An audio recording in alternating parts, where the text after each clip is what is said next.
Hello there, and welcome to Life Beyond Seen, where curiosity takes a deep breath and drifts slowly into the mysteries that most of us only glimpse in dreams. Tonight's quiet dive is one that doesn't need a passport or a wetsuit, only a bit of imagination and a willingness to sink gently into the unknown. You see, there's a place on Earth so deep and so remote that light itself gives up before reaching the bottom. It's called the Mariana Trench, a scar in the ocean floor deeper than the tallest mountain is high. A world of darkness, silence, and crushing pressure hidden beneath the calm surface of the Pacific. Before we descend into that silence, I'd love to know, where are you listening from tonight? Are you somewhere near the ocean, where the rhythm of waves hums in the distance, or are you landlocked, where the sea exists only as a sound in your mind? And if you close your eyes for a moment, can you picture it? The surface of the water, the shimmer of moonlight, the thought that beneath that glow lies a darkness so deep that no sunlight has ever touched it. If you find these slow wanderings through science and wonder soothing, perhaps leave a like, or even subscribe. It helps this quiet corner reach a few more sleepless thinkers like you. Now, let's take that first breath and begin our descent. Because somewhere beneath all that blue lies a story not of monsters or lost ships, but of limits. The limits of pressure, of technology, of the human mind, and of curiosity itself. Imagine standing on the shore looking out at the ocean. The waves seem endless, stretching past the horizon, but what we see is only a fraction of it. The Mariana Trench begins in the Western Pacific, east of the Philippines and south of Japan, near a small arc of islands called the Marianas. On a map, it's just a thin curve, but in reality it's a vast wound in the crust of the Earth, about 2,150 kilometers long and roughly 70 kilometers wide. It's where one tectonic plate, the Pacific Plate, slides beneath another, the smaller Mariana Plate. This slow, relentless movement has been happening for tens of millions of years, creating a deep crease that drops nearly 11 kilometers below the surface. If Mount Everest were placed inside it, its peak would still be almost 2 kilometers underwater. The sheer scale of that is hard to picture, because the ocean hides its depth too well. It looks flat, reflective, peaceful. But if we could drain the water away, we'd see a world of mountains, ridges and canyons that rival anything on land. The Mariana Trench is its Grand Canyon, only instead of sandstone and sunlight, it's made of basalt, silt and darkness. Down there, pressure builds so high that it's nearly impossible to comprehend. Every 10 meters you descend, the weight of the water above you increases by another atmosphere, another 14.7 pounds per square inch. By the time you reach the bottom, the pressure is over 1,000 times greater than at the surface. It's the equivalent of having 50 jumbo jets resting on your shoulders.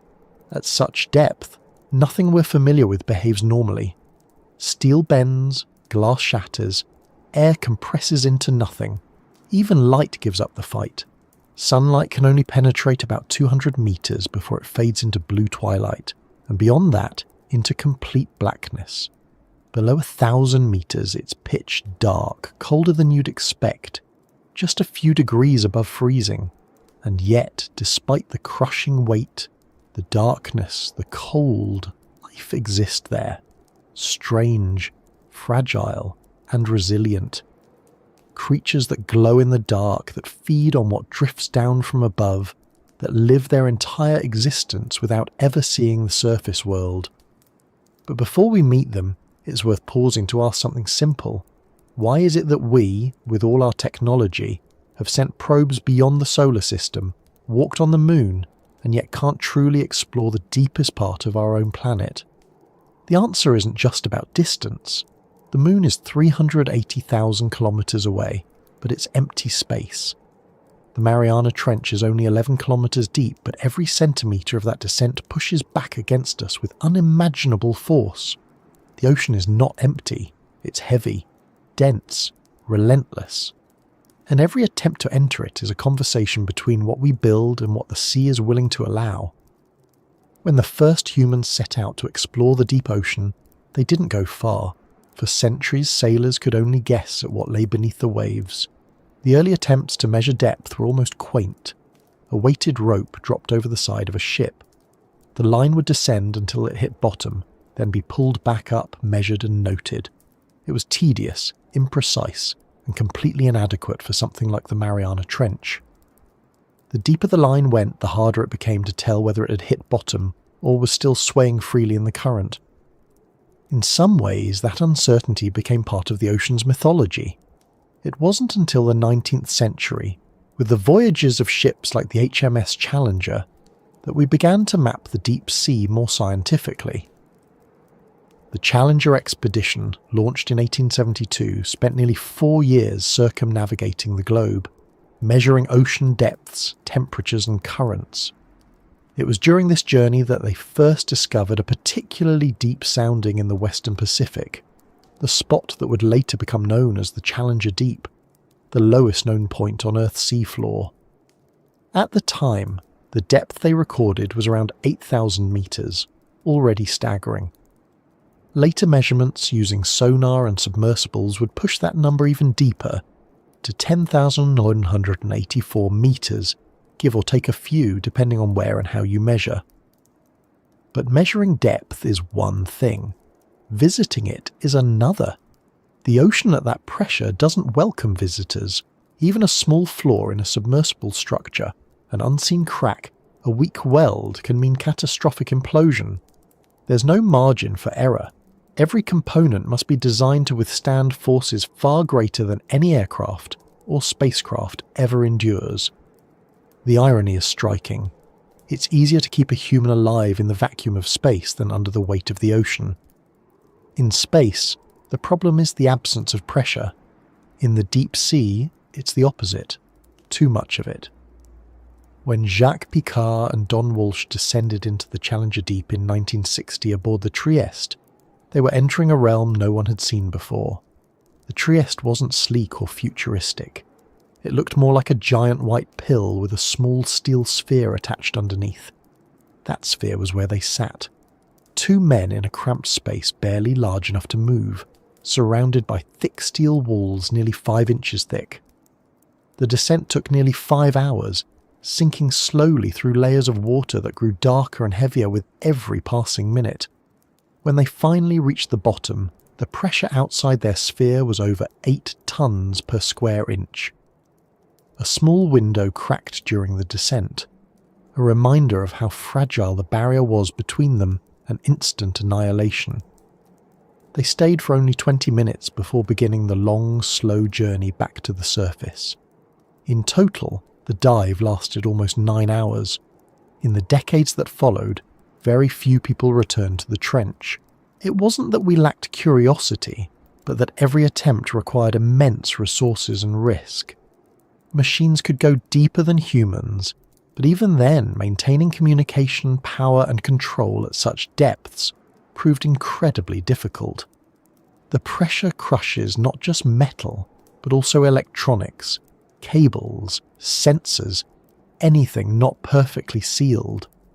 And the cold, near freezing, affects everything from batteries to lubricants. The sea is an engineer's nightmare and a philosopher's dream, a place where nature tests the limits of both our inventions and our imagination.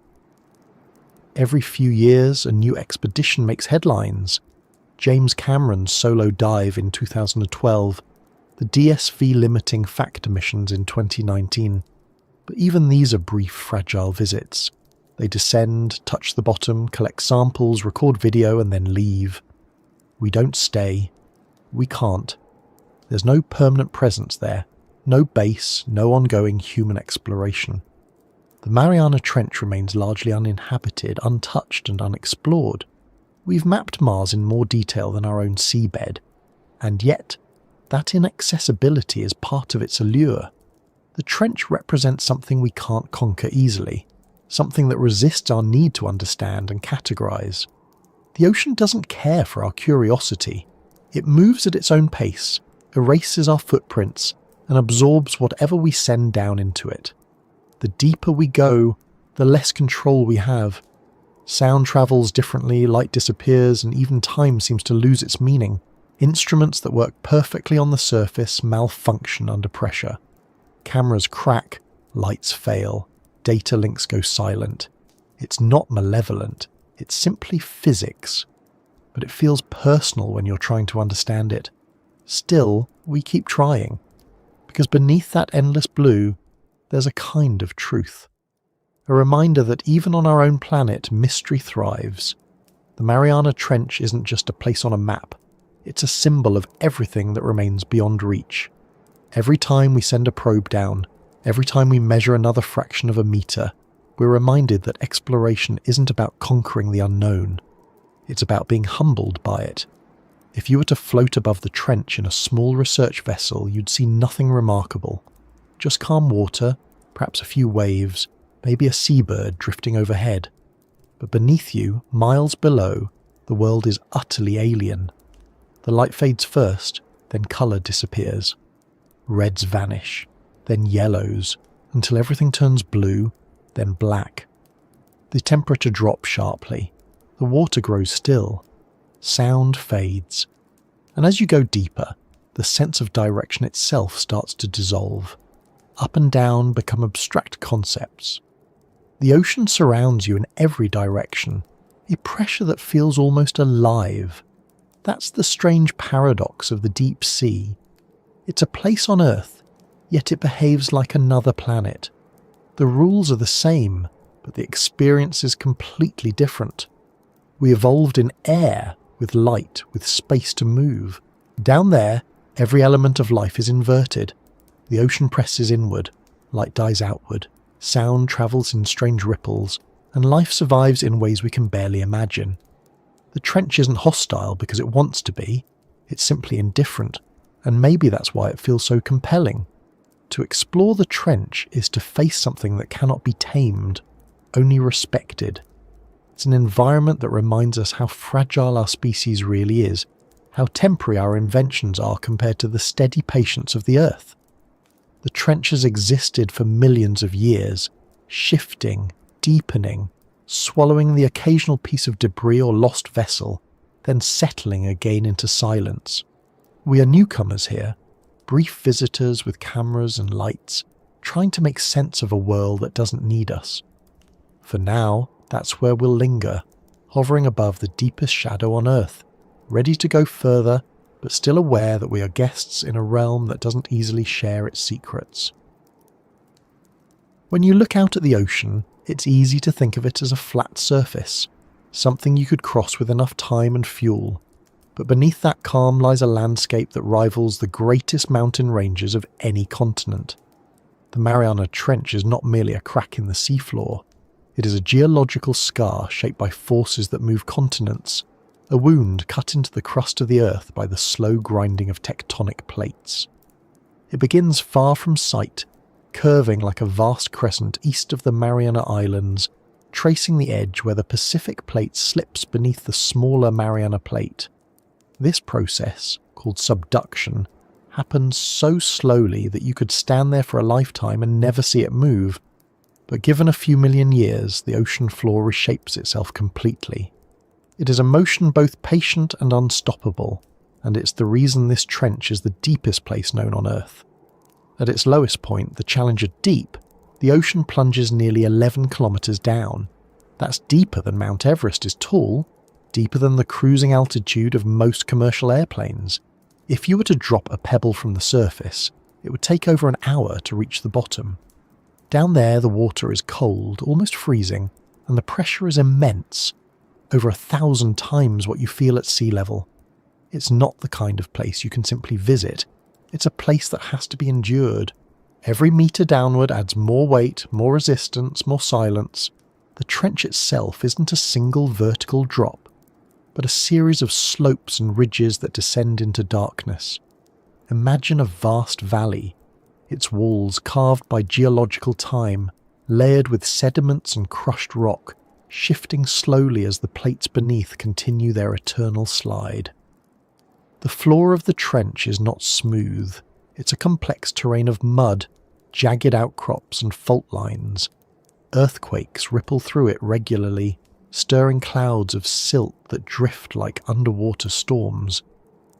These tremors are reminders that the trench is alive, not in the biological sense, but in the way mountains breathe and volcanoes sleep. If we could stand on the bottom of the trench and look around, which we can't, at least not unprotected, we would see a world devoid of sunlight, where the concept of day and night has no meaning. Above, the surface seems infinitely far away, this ceiling of darkness stretching beyond imagination.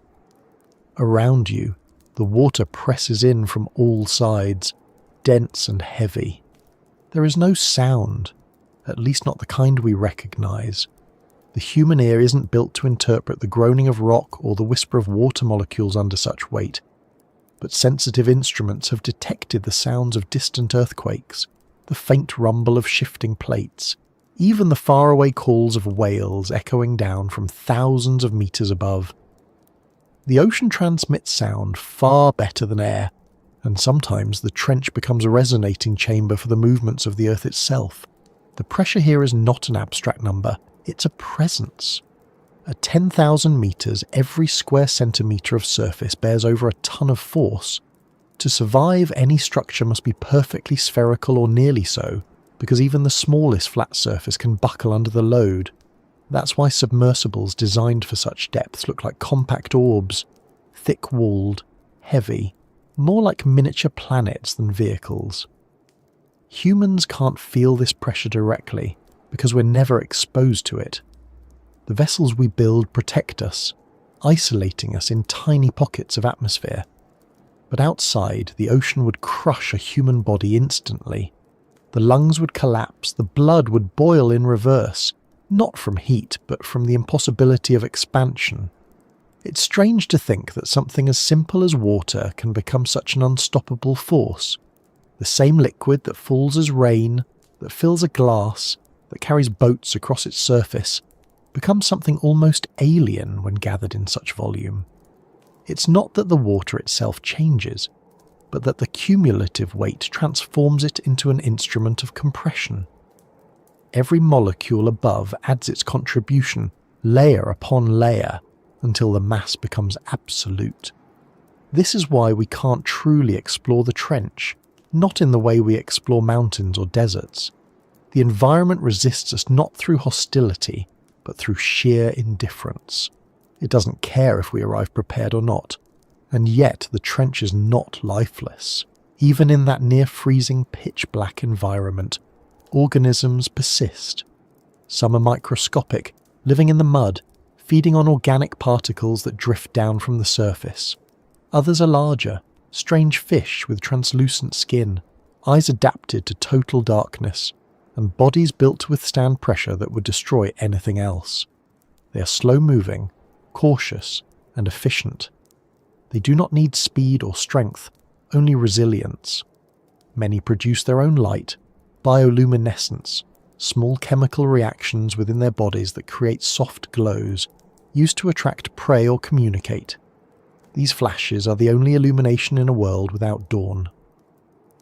When we send robotic probes into the trench, their cameras often catch glimpses of these creatures, brief flickers of movement against the void. A shrimp drifting past, a snailfish gliding along the sediment, delicate, pale, ghost-like. Each sighting raises more questions than it answers. How do these organisms survive? What do they eat?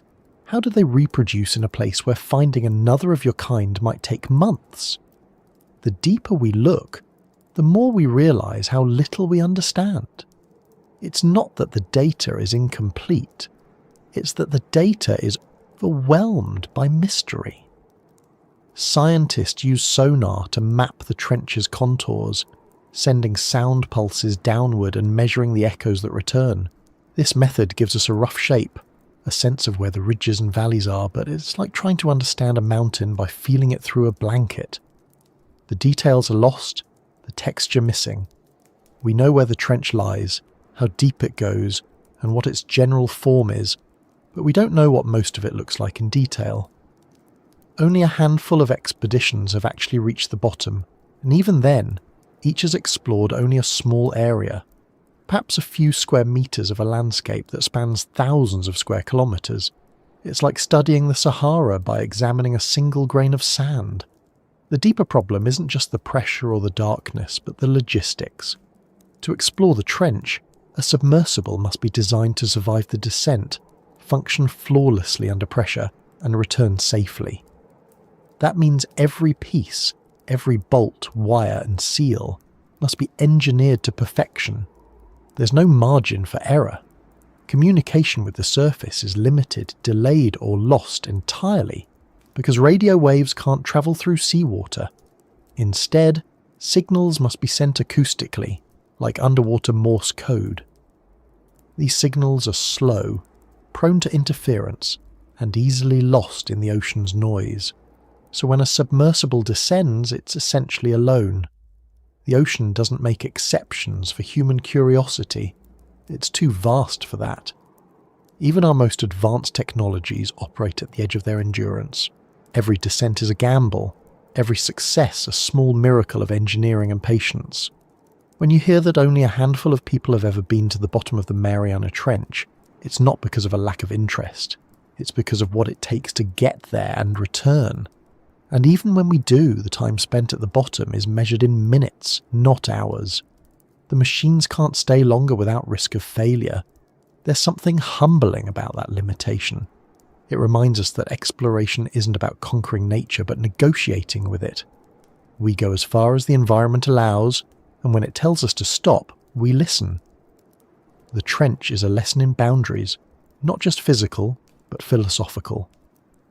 We often think of Earth as mapped, measured, known. But here lies proof that vast regions of our own planet remain beyond reach. The deepest shadow on Earth hides not only darkness, but knowledge itself. If you think about it, there's a certain comfort in that. The idea that even with all our satellites and sensors, there are still places that remain unseen, untouched, and mysterious. The ocean keeps its secrets well. Beneath the surface, everything slows down. Light fades, sound bends, and time seems to lose its rhythm. A drop of water that falls at the surface might take centuries to circulate back up again. Down here, change happens slowly, almost imperceptibly. Sediments settle grain by grain, covering ancient bones, volcanic ash, and the remnants of marine snow, the constant drift of organic matter from above. Each particle carries the story of something that once lived near the surface, long ago. If the ocean were a library, the trench would be its archive, a place where history is stored under immense pressure. Layers of sediment preserve chemical traces of past climates, microscopic fossils, and even bits of human pollution that have found their way into the abyss. Plastic fibres, paint flakes, and metallic dust have been discovered in the deepest mud, proof that even the most remote corners of Earth aren't untouched by our presence. The realization is sobering. We can't reach the bottom easily, but our waste can. That fact alone changes how many scientists view exploration. To study the trench is not just to uncover what's there, but to confront the reality of what we've already put there. The ocean connects everything. Rivers carry debris from cities to coastlines. Currents sweep it across oceans, and gravity takes it down. The trench becomes a final resting place for what the world discards. In that sense, it's both a natural wonder and a quiet monument to our reach. But despite the challenges, exploration continues. Each new expedition pushes a little deeper, gathers more data, captures clearer images. It's not the kind of progress you can see day to day. It's measured in decades. Sometimes the most important discoveries are simply confirmations, a precise depth reading, a new species catalogued, a better understanding of how pressure affects materials. Science in the deep sea is slow, cautious, deliberate. It has to be. And maybe that's part of what draws people to it. In a world obsessed with speed and instant results, the deep ocean operates on its own timeline. You can't rush it. You can't hurry the descent. Every movement, every sound, every signal is deliberate. Down there, patience isn't a virtue, it's a requirement. The trench is often called the last frontier on Earth, but that phrase feels misleading. A frontier suggests something waiting to be crossed, a boundary to be pushed through. The Mariana Trench doesn't invite crossing. It isn't a gateway, it's an abyss. It's a reminder that not all mysteries need to be solved to be meaningful. Some can simply exist, vast and indifferent, reminding us of scale.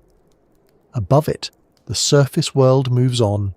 Ships cross the Pacific, satellites trace orbits overhead, storms come and go, and somewhere below it all, that immense darkness remains untouched.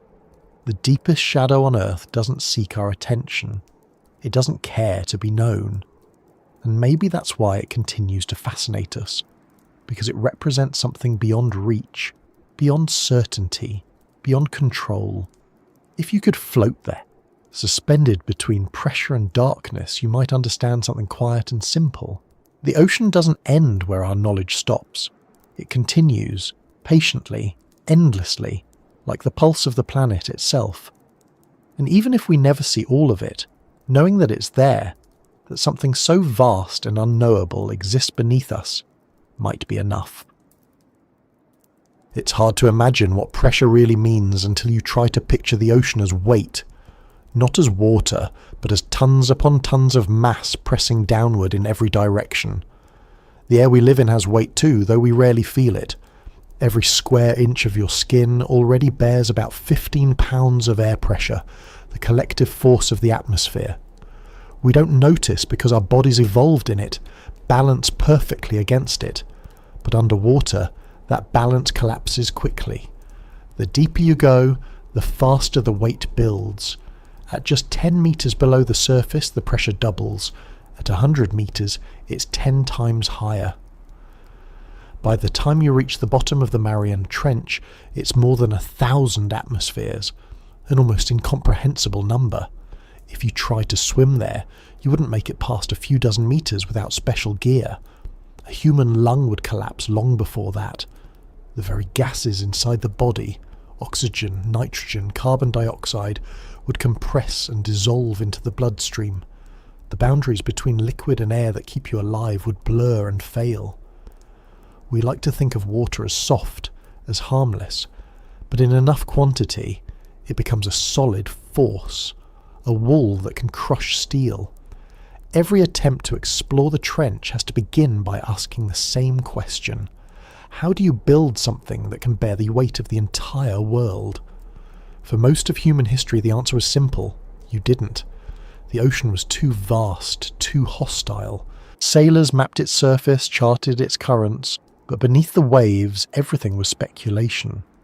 Some imagined giant creatures, others a smooth floor of sand. The idea that the sea might contain mountains, valleys and trenches was unthinkable. Only in the 20th century, when we began to develop materials strong enough to resist collapse, did the dream of reaching the deep truly begin. When Jacques Piccard and Don Walsh descended into the Challenger Deep in 1960, they carried that question with them. Their vessel, the Trieste, wasn't graceful. It was a compromise between engineering necessity and human stubbornness.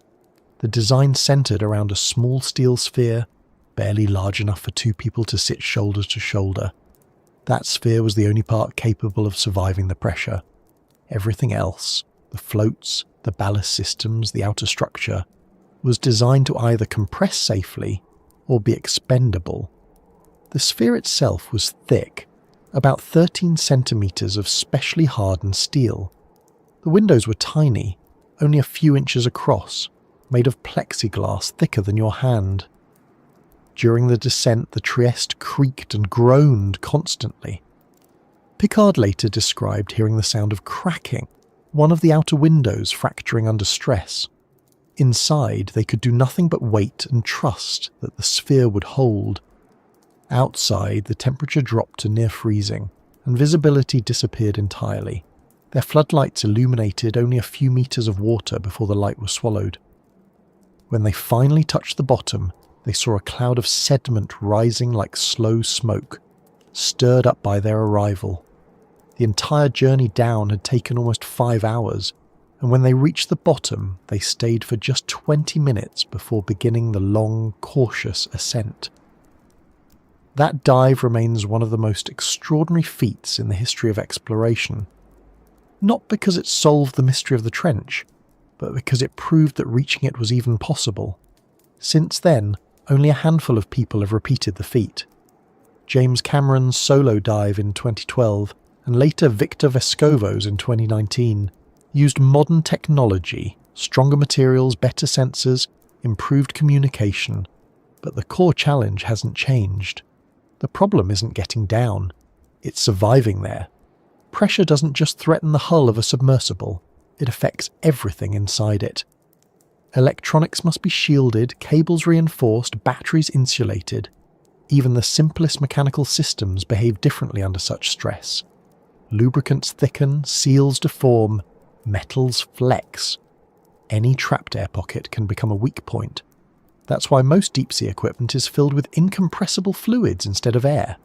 Cameras, lights and sensors often operate in oil rather than vacuum, because oil doesn't shrink under pressure.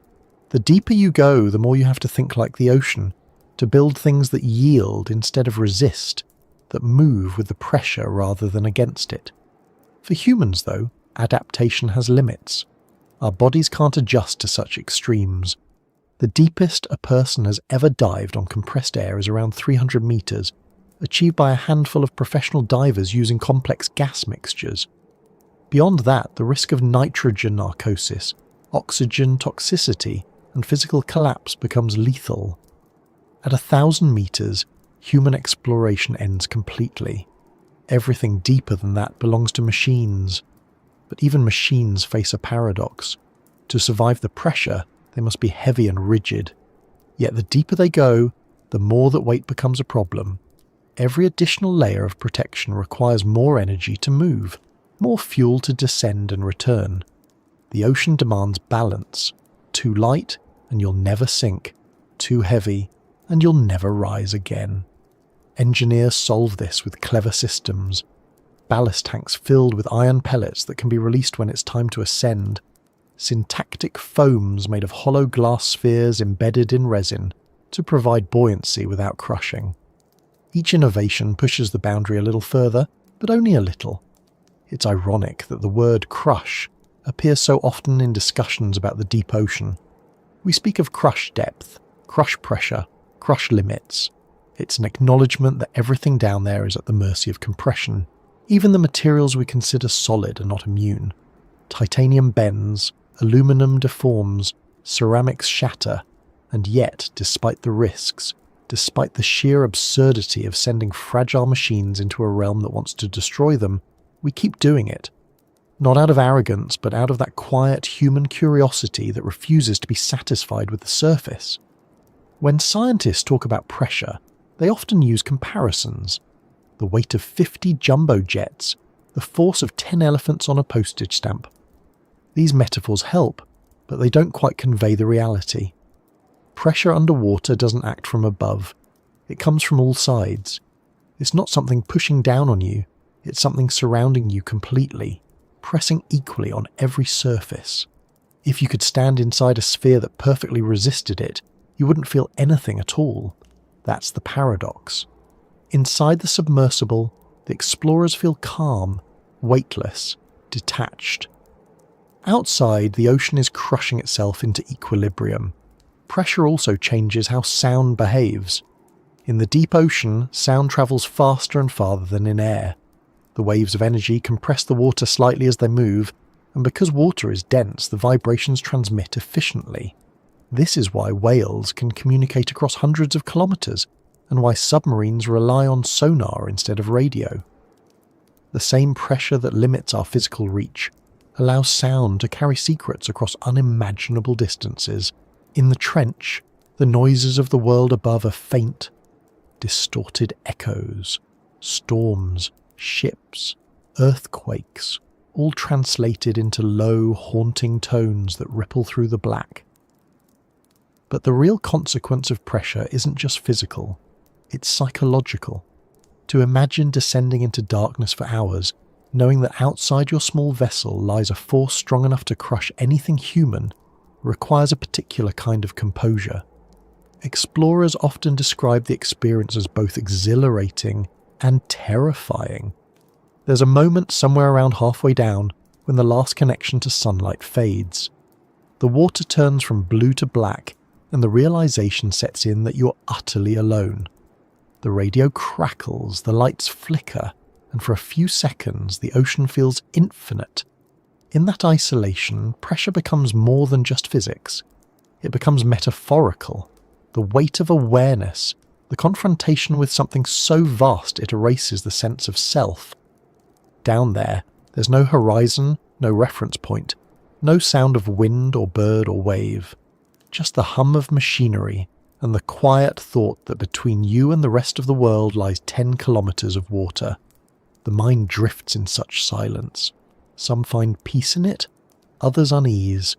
It's a reminder of how dependent we are on sensation, on the small comforts of air, light and sound. Even robotic missions are not immune to that psychological weight. The engineers and scientists watching from the surface feel it too, staring at screens, waiting for data, knowing that the machine they built is somewhere miles below, alone in the dark. If something goes wrong, there's nothing they can do. No rescue, no repair. The trench keeps what it takes. Despite all that, exploration continues because pressure is not just a problem to overcome. It's also a window into the nature of matter itself. The extreme conditions at the bottom of the ocean offer clues about how materials behave under stress, how life adapts to limits, and even how planets form. The minerals and microbes found in deep-sea sediments help scientists understand chemistry at high pressures, reactions that might occur inside other worlds or within Earth's own mantle. In a way, the trench is a laboratory, one that tests both the laws of physics and the resilience of curiosity. The irony, though, is that the more we learn, the more unreachable it seems. Every discovery points to greater complexity. The microorganisms that thrive there defy expectations about biology. The rocks reveal histories of volcanic activity, earthquakes, and continental movement that span millions of years. The deeper we study, the more the trench becomes not a destination, but a mirror of our own limitations. Pressure defines the ocean, but it also defines us. We live under constant invisible forces, gravity, atmosphere, expectation, and like the submersibles we build, we find ways to endure. The trench reminds us that survival isn't about eliminating pressure, it's about existing within it.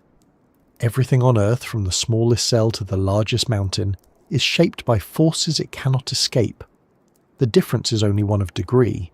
So when we say we can't truly explore the Mariana Trench, what we mean is that we can't yet exist comfortably within its rules. Our bodies, our machines, our minds are all built for the surface. The trench is a reminder that the world we inhabit is layered, and most of it is inaccessible to us. We've mapped the continents, crossed the skies, even looked beyond our planet, but right beneath our feet lies an environment that remains almost untouched. It's tempting to think of that as a failure, but maybe it's not.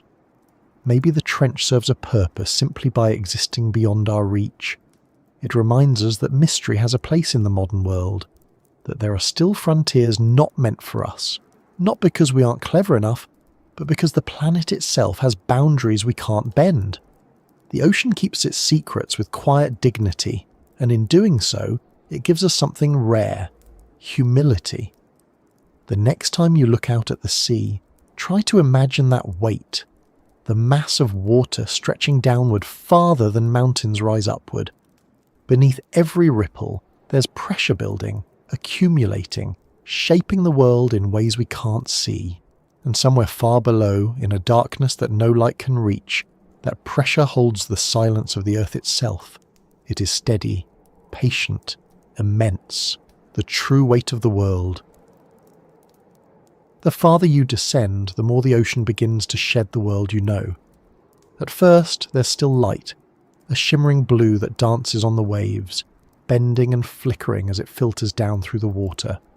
Divers call it the photic zone, the realm of sunlight. It's where coral reefs thrive, where fish shimmer like living jewels, where life feels abundant and visible. But light is fragile here. Every meter steals a little more of it. Reds vanish first, then oranges, then yellows. By 100 meters, you're surrounded mostly by blue, and by 200, even that starts to fade. Below 1,000, there's nothing left. Darkness takes over, absolute and unbroken. The world above disappears completely. That darkness isn't like turning off a light in your room. It's thicker, almost physical. The human eye never truly adapts to it, because there is no faint glimmer, no reflection to orient yourself. You could stretch your hand out in front of you and see nothing, not even the outline. Down here, sight ceases to be useful. The ocean becomes a world of touch, vibration, and sound. The deep sea isn't empty, but it is invisible, and that difference changes everything. When explorers first reached these depths, they expected lifelessness, a barren seafloor, cold and still. But the truth is stranger and far more beautiful. Even without sunlight, life persists, glowing faintly in the dark like scattered embers.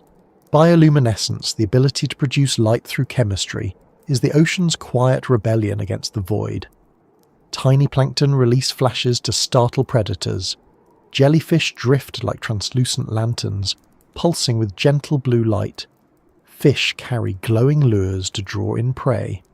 The darkness isn't empty, it's alive with whispers of light, each one fleeting, purposeful, delicate.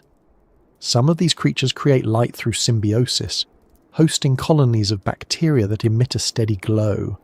Others mix chemicals within their own bodies to create a spark when needed.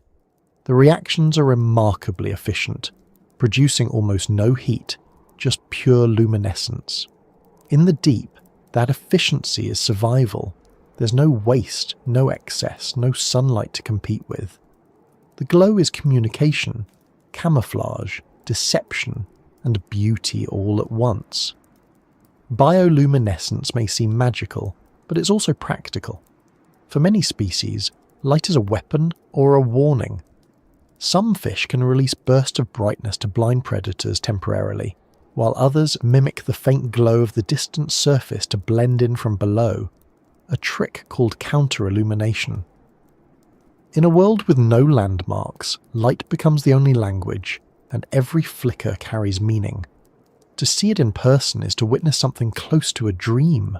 Scientists who've observed these creatures from submersibles describe it as drifting through a star field. Except here, the stars move. They pulse, spiral, and vanish, replaced by others that appear just as suddenly. It's a cosmos turned upside down, stars below instead of above, and instead of endless emptiness, there's water carrying the faint echoes of life. But for all its beauty, this darkness is still hostile to us. Without light, there's no warmth. The temperature hovers near freezing, just above the point where seawater would solidify. The cold is constant, unwavering. It seeps into metal, into glass, into any unprotected surface. Machines slow down, batteries drain faster, and any trace of heat dissipates instantly. The darkness and cold aren't separate. They are partners, each reinforcing the other, eroding anything that doesn't belong. Even time feels different here. On the surface, light divides the day into hours, gives rhythm to life. Below, there are no such cues. There's no dawn or dusk, no concept of morning or night. For the creatures that live here, time is marked not by sunlight, but by the faint drift of food from above. Tiny particles of organic material known as marine snow. It's a constant, delicate fall of debris from the living world higher up. Dead plankton, fish scales, fragments of plants, microscopic dust. Over months and years, this slow rain sustains everything below. Imagine that for a moment. The entire ecosystem of the deepest ocean, relies on what trickles down from life that never knew it existed. It's an odd kind of connection, fragile, indirect, but absolute. If the upper oceans faltered, the abyss would starve. Down here, everything depends on patience. Food is scarce, energy precious. Many creatures move slowly to conserve energy. Their metabolisms reduced to the bare minimum. They don't chase, they wait, they drift, they endure. There's a quiet philosophy to that way of living. In a realm where light, warmth, and abundance are gone, survival isn't about dominance but adaptation. You don't fight the darkness, you learn to live within it. The animals of the deep seem almost like meditations on that principle. The snailfish, soft-bodied and pale, thrives at depths where no other vertebrate can survive. The amphipods, tiny crustaceans that scavenge the sea floor, have bodies reinforced not by hardness but by flexibility. They bend rather than break. The darkness shapes everything here, not through violence but persistence. When scientists bring samples up from the trench, most of these creatures don't survive the journey. The change in pressure is too extreme. What was normal for them becomes fatal at the surface. Their bodies swell, sometimes burst, their cells unable to cope with the sudden expansion. It's a reminder that our world, comfortable as it seems, is just another environment among many, and not the default. To them, our light-filled atmosphere would be as lethal as their darkness is to us. That's part of why we can't truly explore the trench. It's not only a matter of technology or danger, it's that we don't belong there. The physics of our existence depend on sunlight, on moderate pressure, on warmth. The deeper you go, the more alien it becomes, not because it's far away, but because it operates under different rules. In the absence of light, evolution writes in other languages. Sight gives way to sensitivity, colour to chemistry, warmth to endurance. And then there's the psychological dimension. Darkness that deep doesn't just hide things, it changes perception itself. Inside a submersible, surrounded by pitch black, the human brain begins to invent sensations. You might think you see movement where there is none, or feel motion even when the craft is still. The lack of visual reference makes orientation difficult. Up and down lose meaning. The mind tries to fill in the void, to make sense of an environment that offers no cues. Astronauts describe a similar disorientation in space, but at least there are stars. In the deep ocean, there is only the hum of machinery, and the thought that the nearest surface is kilometres away. For researchers who spend years studying these environments, the fascination often becomes personal. They talk about the deep not as a hostile place, but as one of reflection.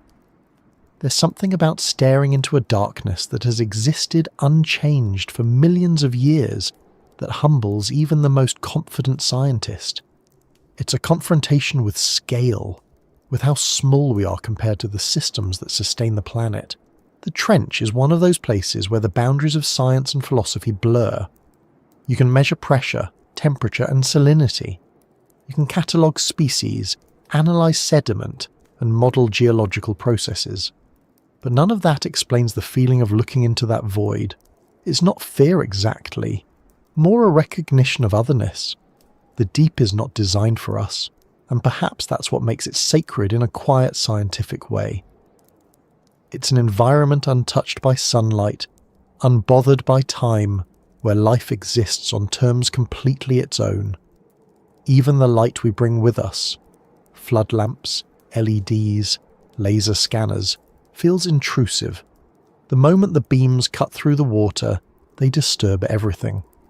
Creatures scatter, sediment rises, and the stillness disappears. Every observation changes the thing being observed. In that sense, exploration is always imperfect. To see the trench, we must first disrupt it.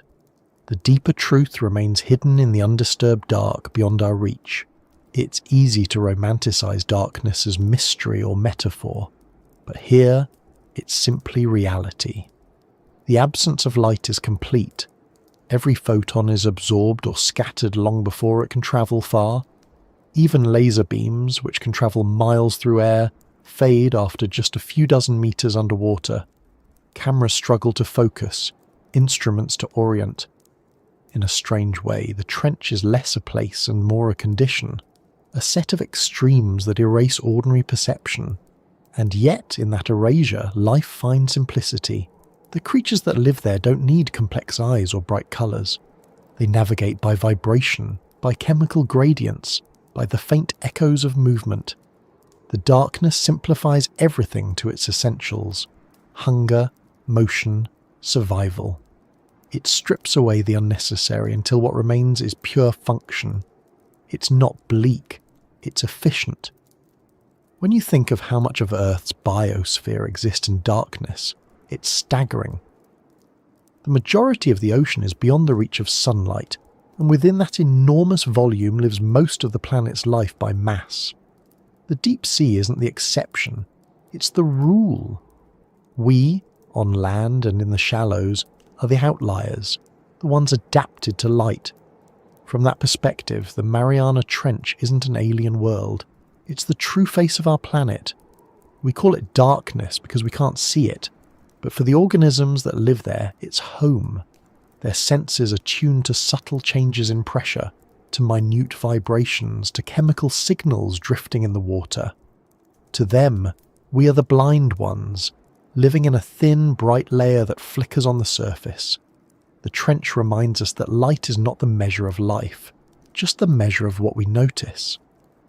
There's a peculiar irony in how we study this place. We bring cameras and lights, instruments that depend on visibility, into a world where visibility doesn't exist. We illuminate, observe, record, and then leave, taking our light with us. For the trench, it's as if we were never there. The darkness closes behind us, unchanged, indifferent, and perhaps that's how it should be. Some environments don't need our constant presence to be meaningful. The Mariana Trench doesn't ask to be seen. It simply is. Its darkness holds no malice, no secret agenda. It's not hiding anything. It's being itself, as it has for millions of years. If we can't truly explore it, it's not because it resists us. It's because our tools, our senses, and our expectations were never designed for that kind of world. Still, there's something magnetic about it. We're drawn to the idea of the unseen, to the notion that beneath our familiar world lies another, silent and eternal. That curiosity is what keeps scientists sending probes, keeps engineers refining designs, keeps storytellers imagining what might dwell below. We'll never stop wondering what the darkness contains. If you were sitting now inside a submersible drifting through that blackness, you'd hear only the faint hum of pumps and motors, the occasional creak of metal adjusting to pressure, maybe your own breath in the headset. The light from your instruments would reach only a few meters ahead, revealing shapes that dissolve almost as quickly as they appear. You'd see clouds of particles drifting by like snow, illuminated just long enough to remind you that you're moving through a space filled with unseen life. Then, beyond that, only nothing. A darkness beyond light, beyond comfort, beyond comprehension. That's the realm we're trying to understand. A world that begins where our senses end. A reminder that the universe doesn't need our permission to exist.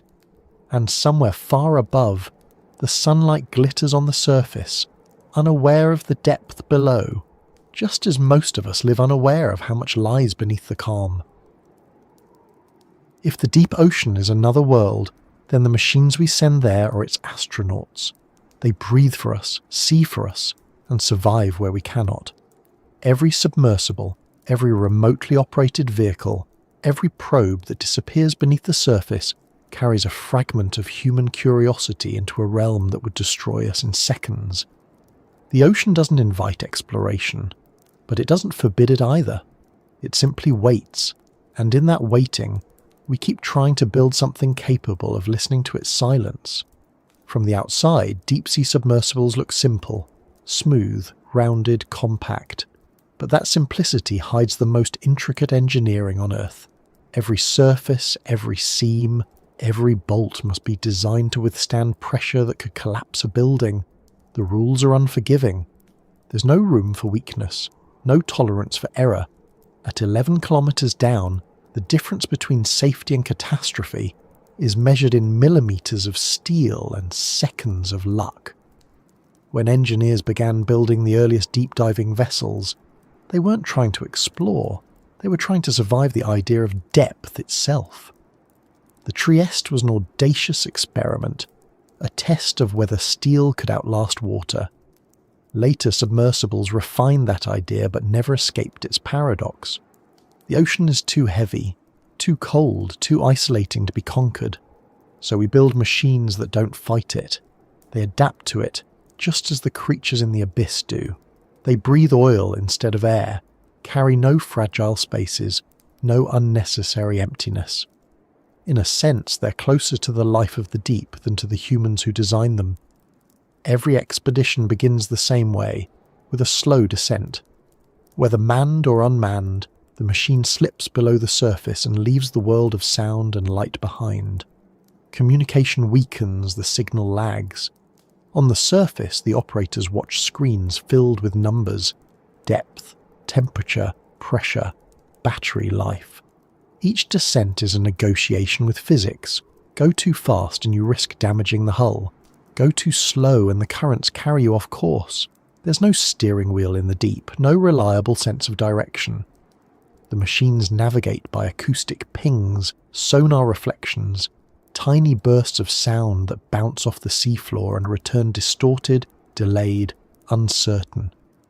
At certain depths, the ocean becomes layers of density. Warm water above, colder below, with invisible boundaries that bend sound and light. A submersible passing through these layers feels them as soft jolts, like shifting from one world to another. The operators monitor every meter, every fluctuation in pressure. A single valve malfunction, a miscalculation in ballast can trap the craft forever. The ocean doesn't return what it takes. Modern machines are remarkable, but even they are fragile. The remotely operated vehicles, ROVs, used today can dive for hours, capturing video, collecting samples, mapping terrain. They're tethered to their motherships by long cables, sometimes miles in length, carrying both power and communication signals. That tether is their lifeline, but also their weakness. A sudden current can twist it, a sharp rock can cut it, a mechanical fault can reel it in too soon. Every dive risks losing the connection entirely, leaving the machine drifting in silence. When that happens, recovery becomes nearly impossible. The ocean floor isn't flat. It's filled with ridges, trenches, and loose sediment. A lost ROV may fall into a crevice or become buried in silt, invisible even to sonar. Sometimes the engineers try to send signals for days, hoping for a faint reply. Most of the time, it never comes. The deep doesn't let go easily, and yet, for all those risks, we keep sending them back. Because every time one of those machines descends, it carries a chance of discovery. The first high-resolution images of the Challenger Deep, the samples of unknown microbes, the recordings of strange clicks and groans that might be geological or biological, we owe all of them to the machines that breathe for us. They're built to withstand conditions beyond comprehension, but they're also delicate in ways that surprise you. Cameras, for instance, must operate in absolute darkness, capturing light from artificial lamps that illuminate only a few meters ahead. Those lamps must be designed to survive the crushing pressure without shattering. Every watt of power must be accounted for. The batteries that run these systems have to function in near-freezing temperatures, where ordinary chemistry slows to a crawl. Heating systems can't rely on convection, because the water around the machine is too dense to carry heat efficiently. Every function, from movement to vision, has to be reinvented for an environment that obeys no familiar logic. There's a kind of poetry in that design, though not the romantic kind, more the poetry of precision. Every piece of a deep-sea submersible is a solution to a problem that exists nowhere else. The spherical pressure hull, the buoyant foam, the ballast release mechanisms, all of it exists because the ocean demands it. Even the materials are chosen not for elegance but for endurance. Titanium resists corrosion, syntactic foam maintains buoyancy under pressure, and certain plastics behave more predictably than metals in extreme cold. To build for the deep is to surrender aesthetics for survival. The people who design these machines rarely see the depth themselves. Most of their work happens on land, in quiet laboratories filled with prototypes and pressure chambers that simulate thousands of atmospheres. They test, fail, rebuild, and test again. Each iteration brings them closer, but never close enough. The deep always has the final say. When James Cameron descended to the Challenger Deep in 2012, he did so inside the Deep-Sea Challenger, a vessel unlike any before it. It was tall and narrow, shaped like a torpedo, painted bright green. It looked more like a missile than a submarine. Inside, there was just enough space for him to sit, surrounded by controls and monitors. The pressure hull was made of specialized materials, the lighting and cameras custom built for the extreme depth. The descent took about 2.5 hours, and once at the bottom, he spent nearly 3 hours exploring. In those hours, he became one of only a handful of people in history to see that place with his own eyes. He described the view as monochrome, like drifting across a desert. The seafloor was covered in fine sediment, pale and soft, disturbed easily by the craft's movement. There were no colours, no features, no sound, just silence and the faint whir of his equipment. Occasionally, small organisms drifted by, shapes without names. He collected samples, recorded video, then began the long journey back to the surface. When he resurfaced, sunlight seemed unreal. After hours in darkness, the brightness of day felt like waking from a long dream. That's something almost every deep-sea explorer says. The first glimpse of a light after a dive feels like a rebirth, as if they've been away longer than they actually have. The ocean below takes time differently.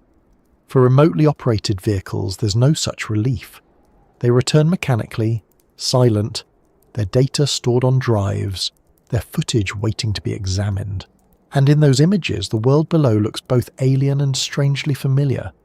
Sediment rippling like dunes, occasional rocks shaped by unseen forces, creatures that seem to hover in mid-water like thoughts half-formed. The footage rarely provides answers. More often it generates questions. Each dive leaves behind hours of video, terabytes of sensors data, samples of mud and water. Teams spend months analysing it, trying to extract meaning from what the machines saw. The irony is that while our technology extends our senses, it also reminds us of their limits. The camera records what it can see, but not what it feels like to be there. The sensors measure temperature and salinity, but can't capture silence, stillness, or scale. Even the best recordings flatten the experience into numbers and pixels. There's a quiet dignity in these machines, though. They don't complain, don't tire, don't fear. They descend again and again, sometimes for days, sometimes for minutes, each time pushing the boundary of what we know. They are our lungs in the deep, our eyes in the dark. They make the impossible slightly less so. The phrase, machines that breathe for us, isn't just metaphorical. Some systems literally simulate respiration, exchanging heat and chemicals in cycles that mimic metabolism. The fluids inside their hydraulic systems expand and contract, regulating pressure the way lungs regulate air. Their lights pulse like heartbeats. Their propellers spin like fins. In the absence of life, we've built mechanical life, and when one fails, when an ROV is lost to the abyss, it feels less like the loss of equipment and more like the loss of a part of ourselves. Every recovered machine tells a story. Some come back scarred, their outer shells dented, their sensors corroded, their cameras cracked. Engineers study the damage the way biologists study fossils. Each mark is a lesson about the ocean's force, each failure a step toward resilience. That's how progress works down there. Not through triumph, but through attrition. The strangest thing about deep-sea machines is how quiet they are. In space, motion is graceful, but in water, it's deliberate. Propellers spin slowly to avoid stirring sediment. Arms move carefully to prevent shaking the craft. Every sound is amplified in the dense medium. The click of a manipulator claw, the hum of a motor, the creak of expanding metal. To human ears, it would sound like being inside a sleeping giant, the noise of breathing turned mechanical. When scientists pilot these machines remotely, they talk about developing an intuition, a kind of shared rhythm between human and robot. The operator feels the resistance through the controls, senses the weight of the machine as it moves through layers of pressure. It's almost like an extension of the body, one that stretches miles below. That connection, fragile as it is, bridges the gap between worlds. We often think of technology as cold, detached, but here it becomes intimate. A submersible isn't just a tool, it's a partner in curiosity, a surrogate presence. It goes where we cannot, endures what we can't imagine, and returns bearing fragments of the unknown. Through it, we extend the reach of human perception into a place utterly beyond us, and still, despite all our progress, we haven't built a machine that can stay there indefinitely. The trench doesn't allow permanence. The pressure, the cold, the corrosion, all conspire to shorten the lifespan of every device we send. A few hours, maybe a day, and then the batteries fade, the system shut down, and the machine drifts until retrieved. We visit, but we do not inhabit. That, perhaps, is the defining truth of our exploration. We build machines that breathe for us because we can't breathe there ourselves. The deep ocean remains off-limits to flesh and bone. Every descent is a temporary conversation, a brief exchange between two very different worlds. The machines descend, listen, record, and return. And in their silence we hear the echo of our own limits. Still, we keep building, refining, dreaming. Because to stop would mean accepting that there are places we will never understand, and that acceptance doesn't come easily to us.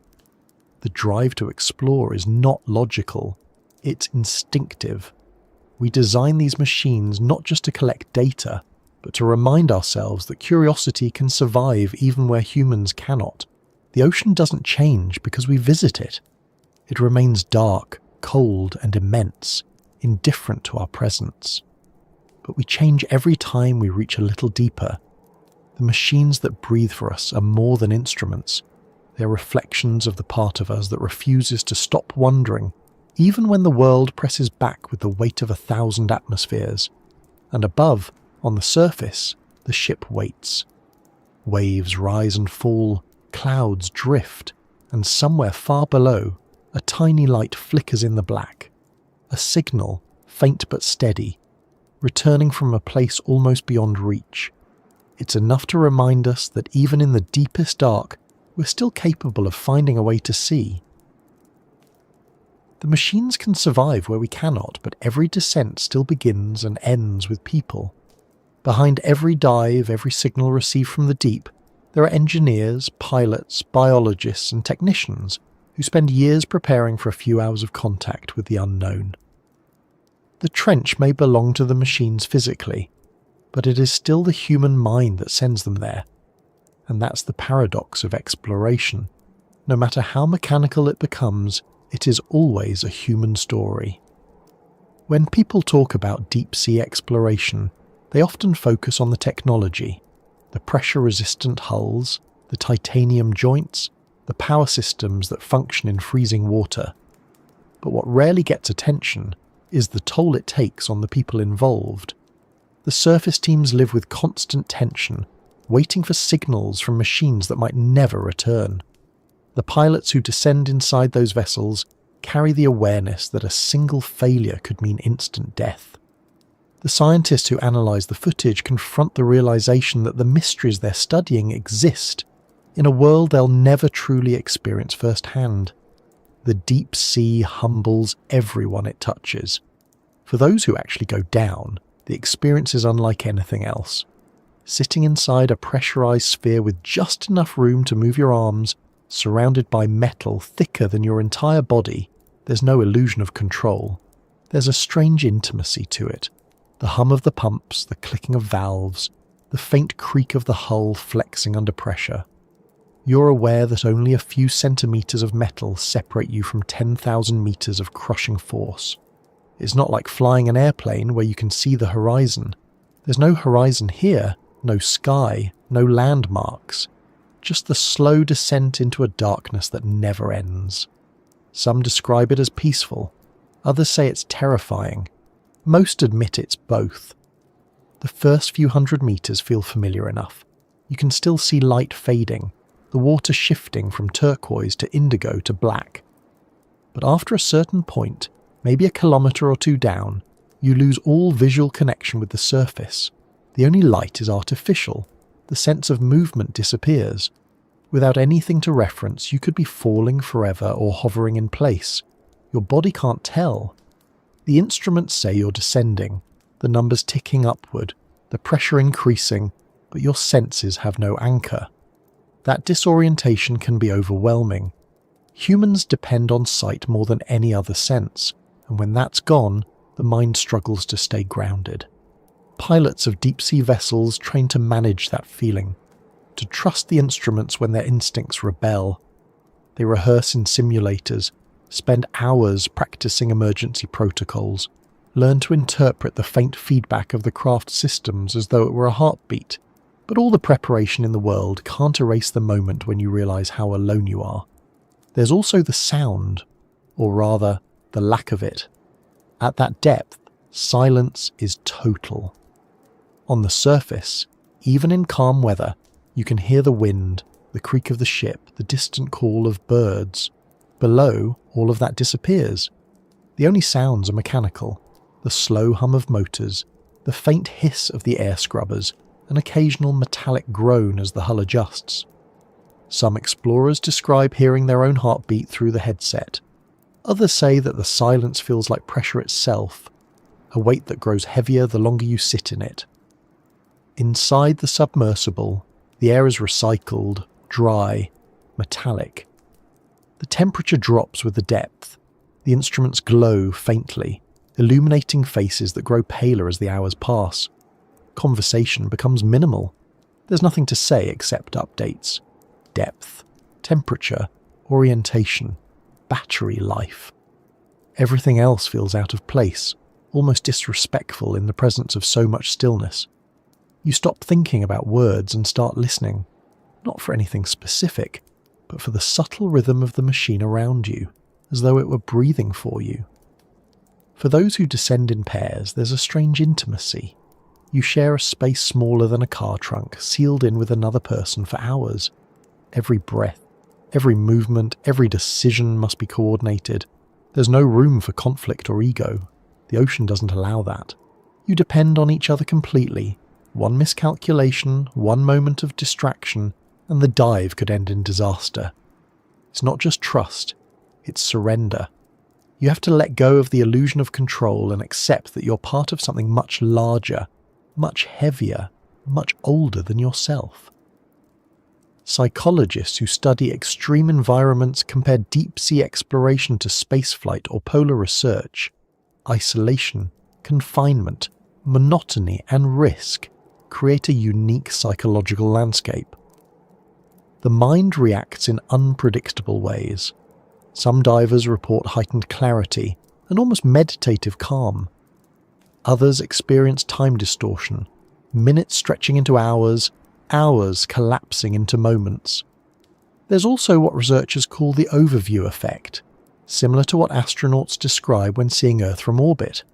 A sudden awareness of scale, of fragility, of connection. Except here, it's inverted. Instead of looking down on the planet, you're looking up toward it, from a place that feels alien but belongs entirely to it. There's also fear. Even the most experienced explorers admit to it. Fear of failure, fear of isolation, fear of the unknown. It's not irrational, it's biological. The human body isn't built for darkness and pressure. The instincts that kept our ancestors alive in caves and forests start to misfire in the abyss. The brain senses danger in every sound, every flicker. In training, they teach you to focus on routine. Check the gauges, record the data, breathe evenly. But deep down you know that routine is the only thread keeping your mind from unravelling. It's not just the descent that tests you, it's the waiting. Once you reach the bottom, there's rarely much to see. The lights reveal a few metres of terrain, pale sediment, occasional rocks, maybe a small creature drifting by. It's hard to describe the disappointment and awe that come together in that moment. You've travelled to the deepest point on Earth, only to find stillness. It's humbling in a way that nothing else is. You realise that all the danger, all the technology, all the preparation was for a glimpse of something that has been there for millions of years, unchanged, unaware of you. The return to the surface brings its own kind of anxiety. Ascending takes hours, and every minute is a test of endurance. The pressure lessens, but slowly. The submersible rises through layers of water that each have their own currents, their own temperatures. Communication with the ship above remains limited. You don't know if the weather has changed, if waves are waiting, if the winch line will hold. There's nothing to do but wait and watch the numbers on the depth gauge fall. Some explorers describe that as the hardest part, the waiting. The knowing that the danger isn't over until you see sunlight again. On the surface, the recovery crew cheers, cameras flash, but the people inside the craft rarely smile right away. They're exhausted, dehydrated, sometimes nauseous. The transition from darkness to daylight feels unreal. The air smells different, heavy with salt and warmth. For a moment, the world feels too bright, too loud. The mind struggles to adjust, as if it had been somewhere sacred and now has to return to the noise of ordinary life. Many describe feeling quiet afterward, not out of fear or fatigue, but because words don't fit the experience. Even for those who never dive, the trench leaves its mark. The scientists studying samples brought up from the deep talk about a strange kind of reverence. The mud, the microorganisms, the fragments of rock. They are pieces of a world that no human can inhabit.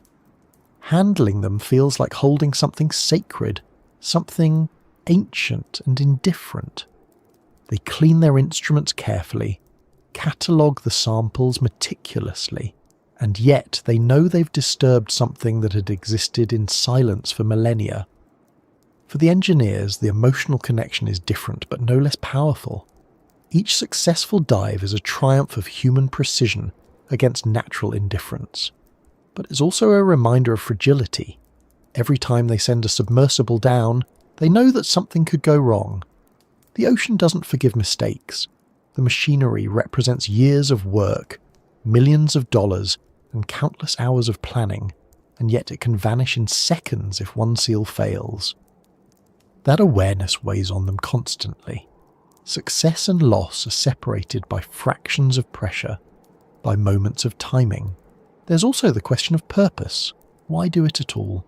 Why risk so much for a place that yields so little? The answers vary. For some, it's scientific. The chance to study new species, new geological processes, new frontiers of chemistry and biology. For others, it's philosophical. The desire to confront the limits of human understanding. For many, it's personal. A need to be part of something larger, to touch the edge of the unknown. Whatever the reason, the motivation always traces back to the same impulse: curiosity. That curiosity defines the human factor more than anything else. It's what drives exploration despite the danger, the cost, the uncertainty. We're drawn to the places that resist us, perhaps because they remind us that we're not as powerful as we think. The trench doesn't care about our ambitions, but we keep returning, not to conquer it, but to listen. In a way, every dive is an act of humility, a recognition that understanding comes not from domination, but from presence. There's something profound about that, the idea that to explore the world, we must first accept our smallness within it.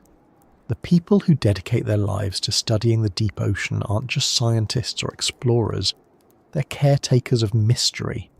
They preserve the unknown by refusing to let it vanish into myth. They remind us that mystery still exists, that it's not something to be erased by technology, but something to coexist with. The human factor is what keeps the story alive. Machines can descend, record, return, but they don't dream. They don't wonder what it feels like to touch the bottom of the world, to look up and see nothing but water between you and the stars. They don't imagine what lives beyond the reach of their lights. We do, and that imagination is the bridge between the surface and the abyss. There's a quiet honesty in knowing that some things will always be beyond us, that no matter how advanced our tools become, we'll never fully belong in the trench. But perhaps belonging was never the point. The deep ocean doesn't need us, but we need it. As a reminder of perspective, as proof that discovery still exists, as evidence that the world is larger than our comprehension. That's what keeps the human factor at the heart of every expedition. It's not the data or the footage or even the discoveries that matter most. It's the act itself, the willingness to go, to risk, to wonder. The ocean tests our machines, but it also tests our patience, our courage, and our humility. Every dive is a conversation between curiosity and consequence, between fragility and persistence. And when the lights fade, when the instruments are turned off and the submersible rests again on deck, what remains is that human pulse behind it all. The quiet determination to keep asking questions, even in the face of silence. Because the ocean doesn't answer us in words, it answers in pressure, in darkness, in time. And we, endlessly curious, keep listening. Silence is never truly silent. It's easy to forget that when we talk about the deep ocean as quiet or still, what we really mean is that it's quiet to us. Down there in that heavy darkness, sound moves differently. It travels faster, farther, deeper. It bends through layers of temperature and salinity, curving around ridges, echoing through trenches. The deep ocean isn't a void, it's a body filled with vibration, and everything in it, from the smallest shrimp to the largest submarine, is part of that chorus. But to human ears, it feels like silence, because we can't interpret the language of pressure and water. We mistake what we don't understand for absence. When the first hydrophones were lowered into the ocean decades ago, scientists expected to hear very little. Instead, they found a constant murmur, a living backdrop of clicks, rumbles and low frequencies.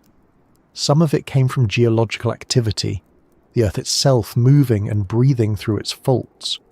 Some came from animals, whales communicating across entire oceans, fish drumming against their own bodies, shrimp snapping their claws with enough force to create tiny bursts of light and heat.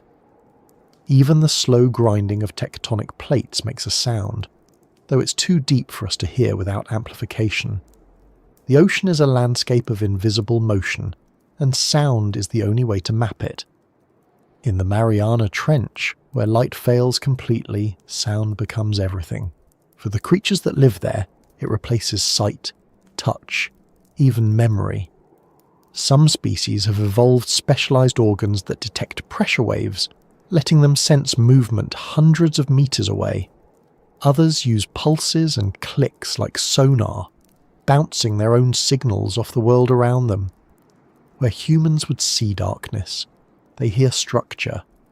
The trench floor is a labyrinth of echoes, a place where distance is measured not in meters, but in milliseconds of return time. For scientists, those echoes are the only way to explore without being there. Modern oceanography relies heavily on sonar, sound navigation and ranging. A transducer sends a pulse downward, and the returning signal tells you what lies beneath. The longer it takes to return, the deeper the water. The way it scatters reveals whether it hit rock, sediment, or life. With enough pulses, you can build a map, a ghostly topography made entirely of reflected sound. It's not perfect. Sound bends when it passes through water of different densities, and the deeper you go, the more unpredictable it becomes. But it's the best tool we have. The irony is that even with our most advanced systems, what we hear from the trench is less like a song and more like static. The ocean adds its own interference, and the deeper you listen, the more complex the noise becomes. Each vibration overlaps with another until the line between source and echo blurs. Sometimes scientists spend weeks trying to identify a single sound, a low-frequency moan, a sharp ping, a rumble that rises and falls without pattern. Some of those sounds turn out to be natural phenomena, the collapse of a distant landslide, the shifting of sediments, or the explosion of gas bubbles trapped for centuries. Others remain unidentified. There's one recording made in the Western Pacific near the Mariana region, known among researchers as the upsweep. It's a strange rhythmic sound that rises and falls like a slow mechanical heartbeat. It's been heard seasonally for decades, detected by hydrophones thousands of miles apart. No one knows for sure what causes it. The leading theories involve volcanic vents or underwater eruptions, but no one has found a direct source. Whatever it is, it's a reminder that the deep still hides its voice, even from the best instruments we've built. Listening to the ocean requires patience and humility. Hydrophones are dropped into the depths, left for months, sometimes years, to collect data. When they're retrieved, the recordings are long stretches of subtle noise punctuated by moments of clarity, a distant quake, the call of a whale, the faint metallic echo of a ship passing far above. These recordings become a kind of diary for the planet. They capture storms from thousands of miles away, earthquakes that shake the seafloor, even the faint hiss of icebergs carving in polar seas. The ocean carries sound so efficiently that events on one side of the world can be heard on the other, if you know how to listen. And yet, for all that activity, being inside it feels like complete silence. Explorers who have descended into deep submersibles describe an absence of sound so total it becomes disorienting. The hull blocks most external noise, and the thick water absorbs the rest. The human ear, deprived of stimulus, starts inventing it. You begin to hear things that aren't there. A faint whisper, a thump, the imagined echo of your own heartbeat. The mind reaches for pattern, for something familiar, but there is none. The silence presses in from every direction, so heavy it becomes almost tactile.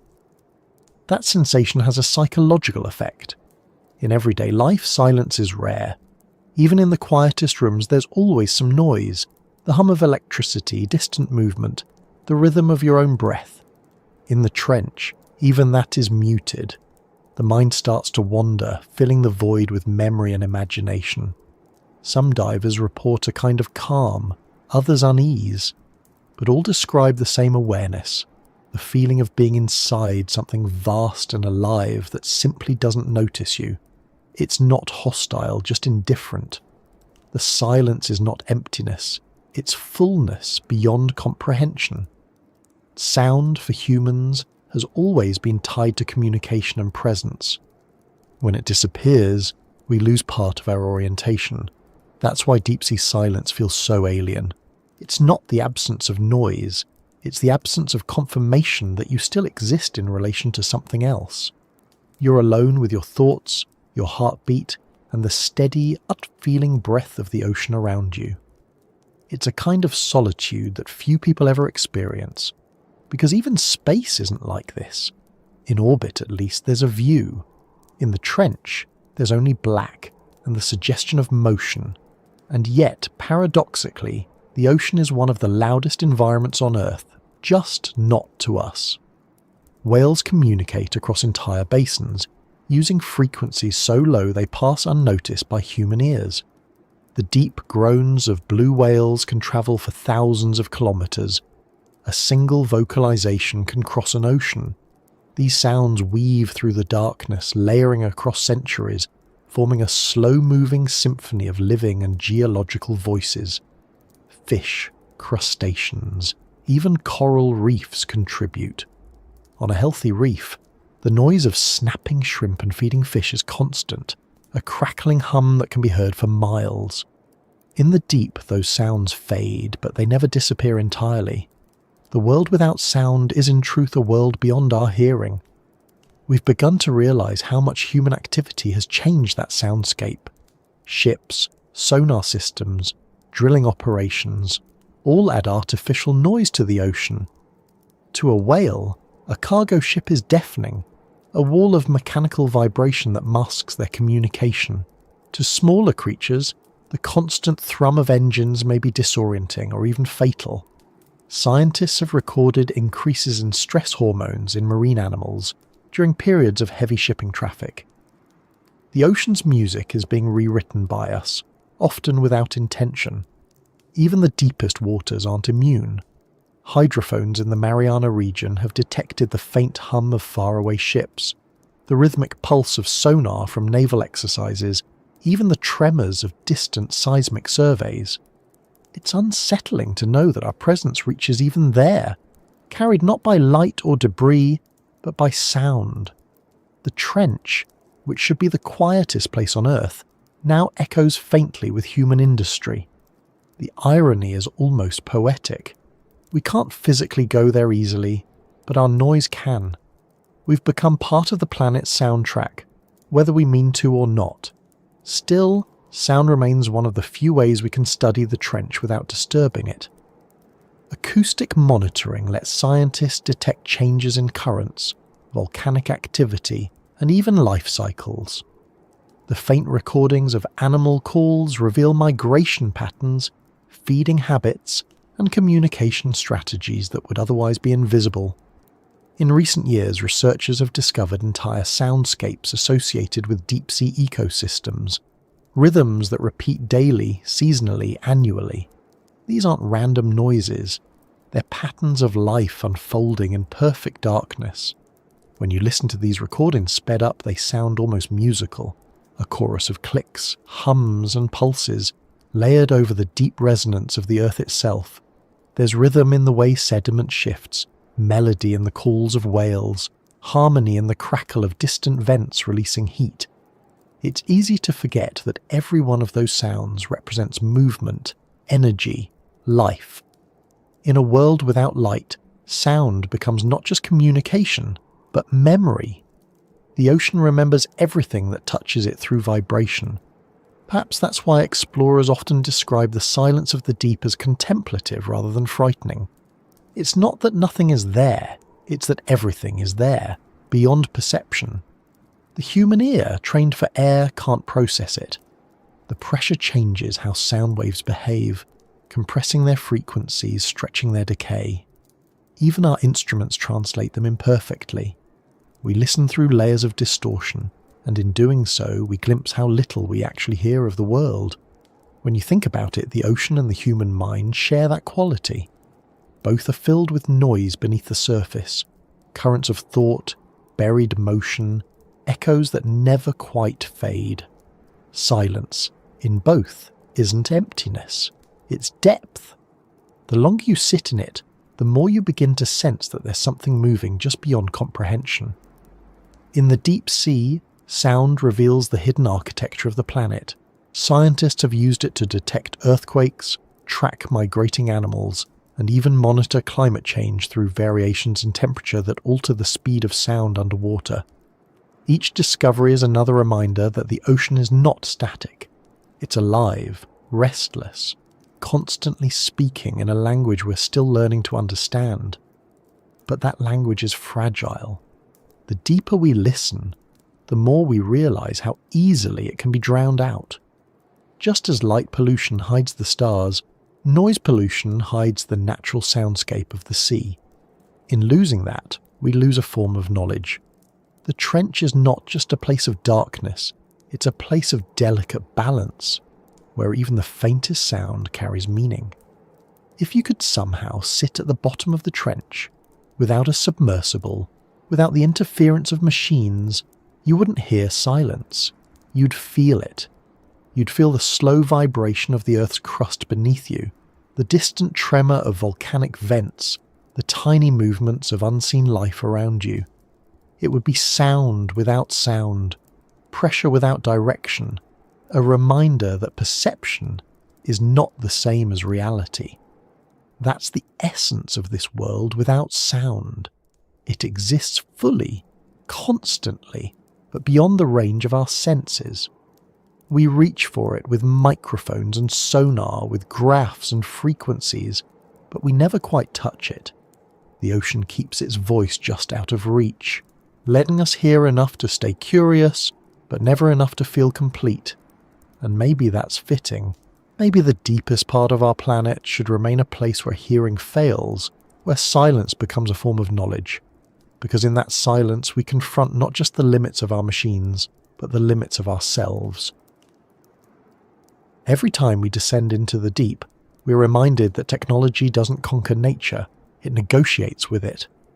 Pressure is not a problem that can be solved once and for all. It's a constant presence, unrelenting and precise. The deeper we go, the smaller our margin for error becomes, until exploration feels less like progress and more like patience disguised as engineering. Every success at those depths is temporary, fragile and hard-won. Every failure, absolute. Pressure shapes everything we send down there. The design, the materials, the mission itself. You can't improvise in the abyss.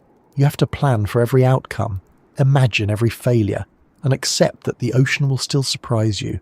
It's not just the crushing force that makes it difficult, it's the unpredictability of it. The deeper you go, the more water changes its own rules. Temperature, salinity, and density shift constantly, creating invisible layers that can distort sonar, alter buoyancy, or interfere with communication. No computer model can capture it perfectly. The ocean doesn't care about precision. It operates on its own physics. Even the strongest materials reveal their limits. Steel, titanium, and carbon composites. Each has a point where the molecular structure begins to yield. Engineers test them in laboratories, placing samples into pressure chambers that simulate thousands of atmospheres. They listen for the faint pop that signals failure, measure how long the material holds before it gives. Every experiment adds a line to the margin of possibility. But theory is one thing, the deep sea is another. In real conditions, under real pressure, things behave differently. Seals expand, cables stiffen, joints shift by microns, and those microns matter. That's why every submersible, every probe is built like a paradox. It must be light enough to move but strong enough to resist collapse. It must carry sensitive instruments while enduring forces that could flatten a tank. It must operate in complete darkness, with no external communication beyond a delayed acoustic signal that might not return at all. Each dive is a test not just of technology, but of humility. We're asking machines to survive in a place where even atoms behave differently. The deeper the ambition, the more fragile it becomes. We imagine exploration as triumph, flags planted, boundaries crossed. But at the bottom of the ocean, success is quieter. It's a signal returning intact. It's a camera that still functions. It's a sample container that seals properly. Those are the victories that matter. There are no crowds, no celebrations, only quiet relief when the vessel surfaces, and the engineers confirm that everything worked as it should.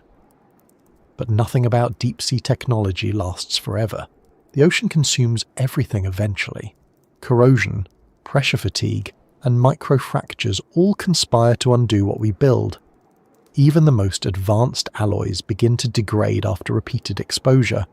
Electrical systems corrode under saltwater vapors, seals dry out, lenses fog. The ocean is patient, and patience is the one force no human invention has ever outlasted. That's why maintenance becomes almost philosophical. Engineers know that they can only slow the inevitable, never stop it. They spend months refurbishing machines between dives, testing connections, replacing components, re-greasing joints that will soon be stiff again. Every expedition is a cycle of repair and repetition. You prepare, you descend, you endure, you return, you rebuild. The pattern is endless, and that repetition is part of what makes deep-sea exploration both beautiful and exhausting. It's also expensive. Every minute of operation costs thousands of dollars. Every launch carries risk. The ocean doesn't offer guarantees. If something fails at depth, it's lost forever. You can't send divers to fix it, can't pull it back manually. The pressure makes rescue impossible, so you calculate the risks, insure the equipment, and hope for the best. That tension between hope and realism defines the culture of deep-sea research. Optimism builds machines. Realism keeps them running. Technology has improved immensely since the days of the Trieste, but even now our tools are limited. Modern submersibles use syntactic foams that don't crush under pressure, pressure housings made of titanium and ceramic composites, and control systems that can function autonomously when communication cuts off. But even with all of that, the average mission to the bottom of the trench lasts only a few hours. We can't linger. We visit briefly, then retreat. The abyss doesn't allow permanence. It's tempting to imagine that with enough innovation, we could build something that stays, an automated observatory on the seafloor sending back continuous data. And we have tried. There are prototypes, pressure-tolerant modules, autonomous vehicles designed to operate for months without surfacing, powered by batteries that recharge through motion or heat differentials. But so far, none have endured long in the trench. The forces are too complex, the environment too harsh. Electronics fail, housings deform, sediment buries sensors. The ocean has its own version of entropy. Pressure changes how even time feels. When an ROV descends, the minutes stretch. Every command takes longer to execute because of signal delay.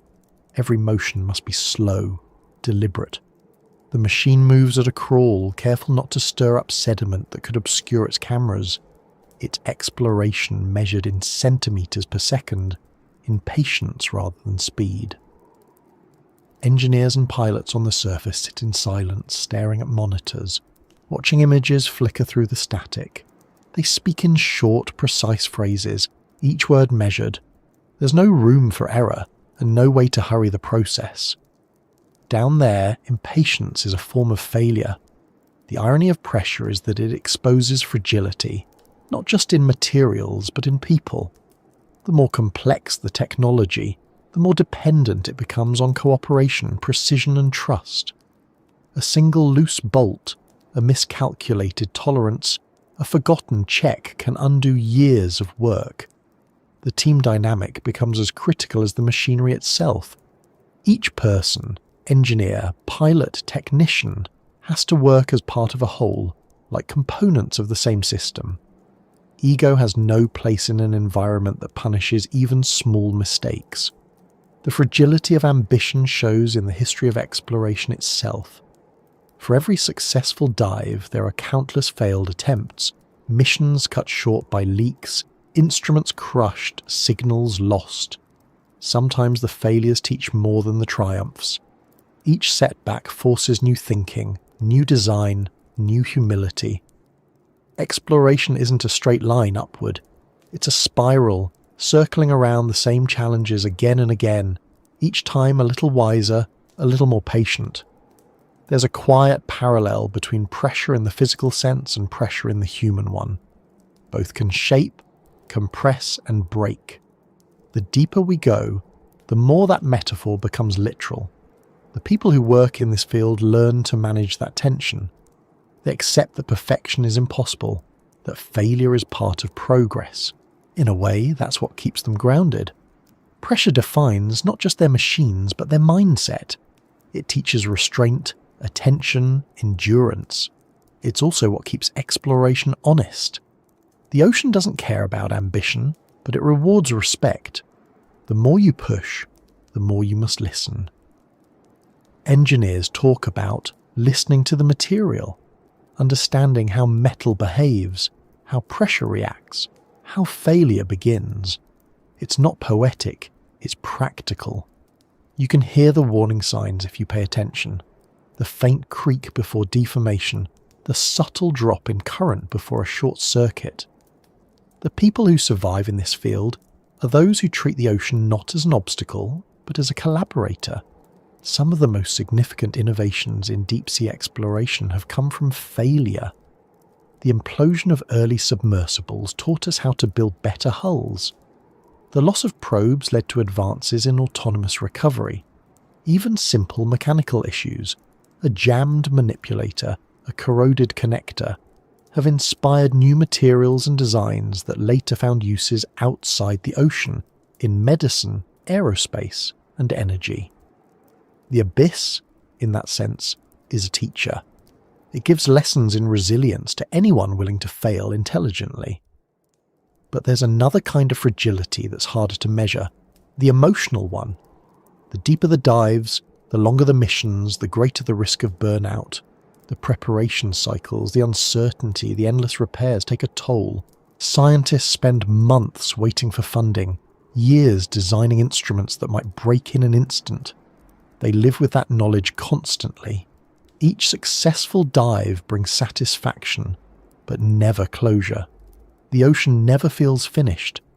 There's always another question, another problem, another reason to start over. That cycle creates a quiet kind of obsession. Some researchers describe feeling pulled toward the deep, as though the trench itself exerts a gravitational attraction. It's not thrill-seeking, it's the opposite. It's the calm certainty that something meaningful lies just beyond reach. The pursuit becomes its own reward. Success doesn't end the curiosity, it amplifies it. Each piece of data, each image from the abyss, deepens the mystery instead of solving it. That's the fragile beauty of ambition at these depths. It exists entirely on trust. Trust in design, in teamwork, in the idea that exploration matters even if it never ends. The ocean doesn't hand out final answers, only glimpses. Those glimpses sustain entire careers. People dedicate decades to studying a single trench, a single vent, a single species of microorganism that thrives in conditions we once thought impossible. That persistence isn't just scientific, it's human. It's what happens when curiosity outweighs fear. Technology makes it possible, but it's ambition that keeps it alive. The difference is that technology can be measured, but ambition can't. It grows quietly in the background, reshaping expectations. The first explorers of the trench couldn't have imagined the machines we use now, autonomous drones that navigate with artificial intelligence, sensors that measure pressure down to microbars, materials that self-heal microscopic cracks. And yet, even with all that, the distance between us and the bottom hasn't changed much. The journey still takes hours. The time spent there is still brief. The ocean remains the same. That constancy is humbling. We keep building stronger, smarter machines, but the environment we send them into doesn't evolve. It waits. It doesn't resist us. It simply exists at a scale beyond adaptation. Our progress is measured not in conquest, but in coexistence. Pressure doesn't care how advanced we become. It simply reminds us of proportion. That's what makes deep-sea exploration so different from space exploration. In space, the challenge is distance and emptiness. In the ocean, it's proximity and presence. The environment isn't far away. It's all around, pushing inward from every direction. Every dive is a confrontation with the most fundamental question of technology. Can something built by fragile beings survive a place that doesn't care about fragility? So far, the answer has been yes, but only barely. Every time a submersible descends, it carries that fragile ambition like breath inside a bubble. The entire system, mechanical, electrical, human, depends on maintaining equilibrium. Too much pressure inside or out and it collapses. The success of the dive is measured not by what we find, but by the fact that we return at all. That's the quiet victory at the heart of exploration. And when the machines surface again, dripping with salt, coated in sediment, their lights flickering from the cold, they look less like instruments and more like survivors. They are proof that even in the face of overwhelming force, persistence works. Not because it wins, but because it endures. That endurance is fragile. but it's enough. The ocean may always have the final word, but as long as we keep sending our fragile ambitions into its depths, that word will never be silence. In the dark where no light reaches, life continues, not as an echo of the surface, but as something else entirely. When people imagine the deep ocean, they often think of emptiness, a cold desert with nothing moving but slow drifts of water. But that assumption comes from what we can't see, not what is absent. The abyss isn't empty, it's full, just in a way that doesn't resemble our world. What looks like stillness is activity stretched across impossible timescales. What appears lifeless is adaptation refined through millions of years of quiet persistence. The first time scientists brought back living organisms from the trench, the surprise wasn't that something existed there. It was how familiar it felt and how strange at once. Small amphipods, shrimp-like crustaceans, wriggling and pale, their bodies transparent, their movements precise. They were feeding on particles that had drifted down from the surface, fragments of what had once been plankton, fish, or plants. They didn't need sunlight. Their world is built on patience. They eat what the rest of life forgets. Every layer of the ocean adds new rules to life. In shallow water, organisms compete for space, light, and food.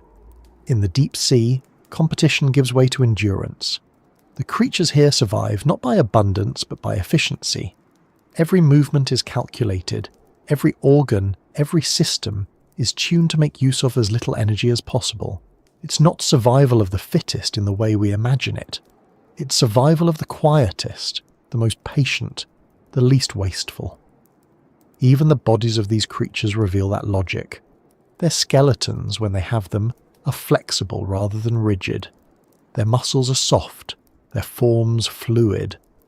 Pressure isn't something they resist, it's something they inhabit. Where a human body would collapse, theirs remains unchanged. The deep ocean doesn't forgive inflexibility. To live there is to become part of the pressure, to let it pass through you rather than fight against it. Some of the life forms in the trench are unlike anything else on the planet. There are snailfish that live deeper than any other vertebrate, their skin gelatinous, their bones reduced to cartilage. There are amphipods that can tolerate pressures that would crush submarines, their cells stabilized by unique molecules that prevent collapse. There are microorganisms living inside the sediment, where no light, oxygen or warmth exists, feeding on traces of chemicals leaking from the Earth's crust. To them, life is not fragile, it's inevitable.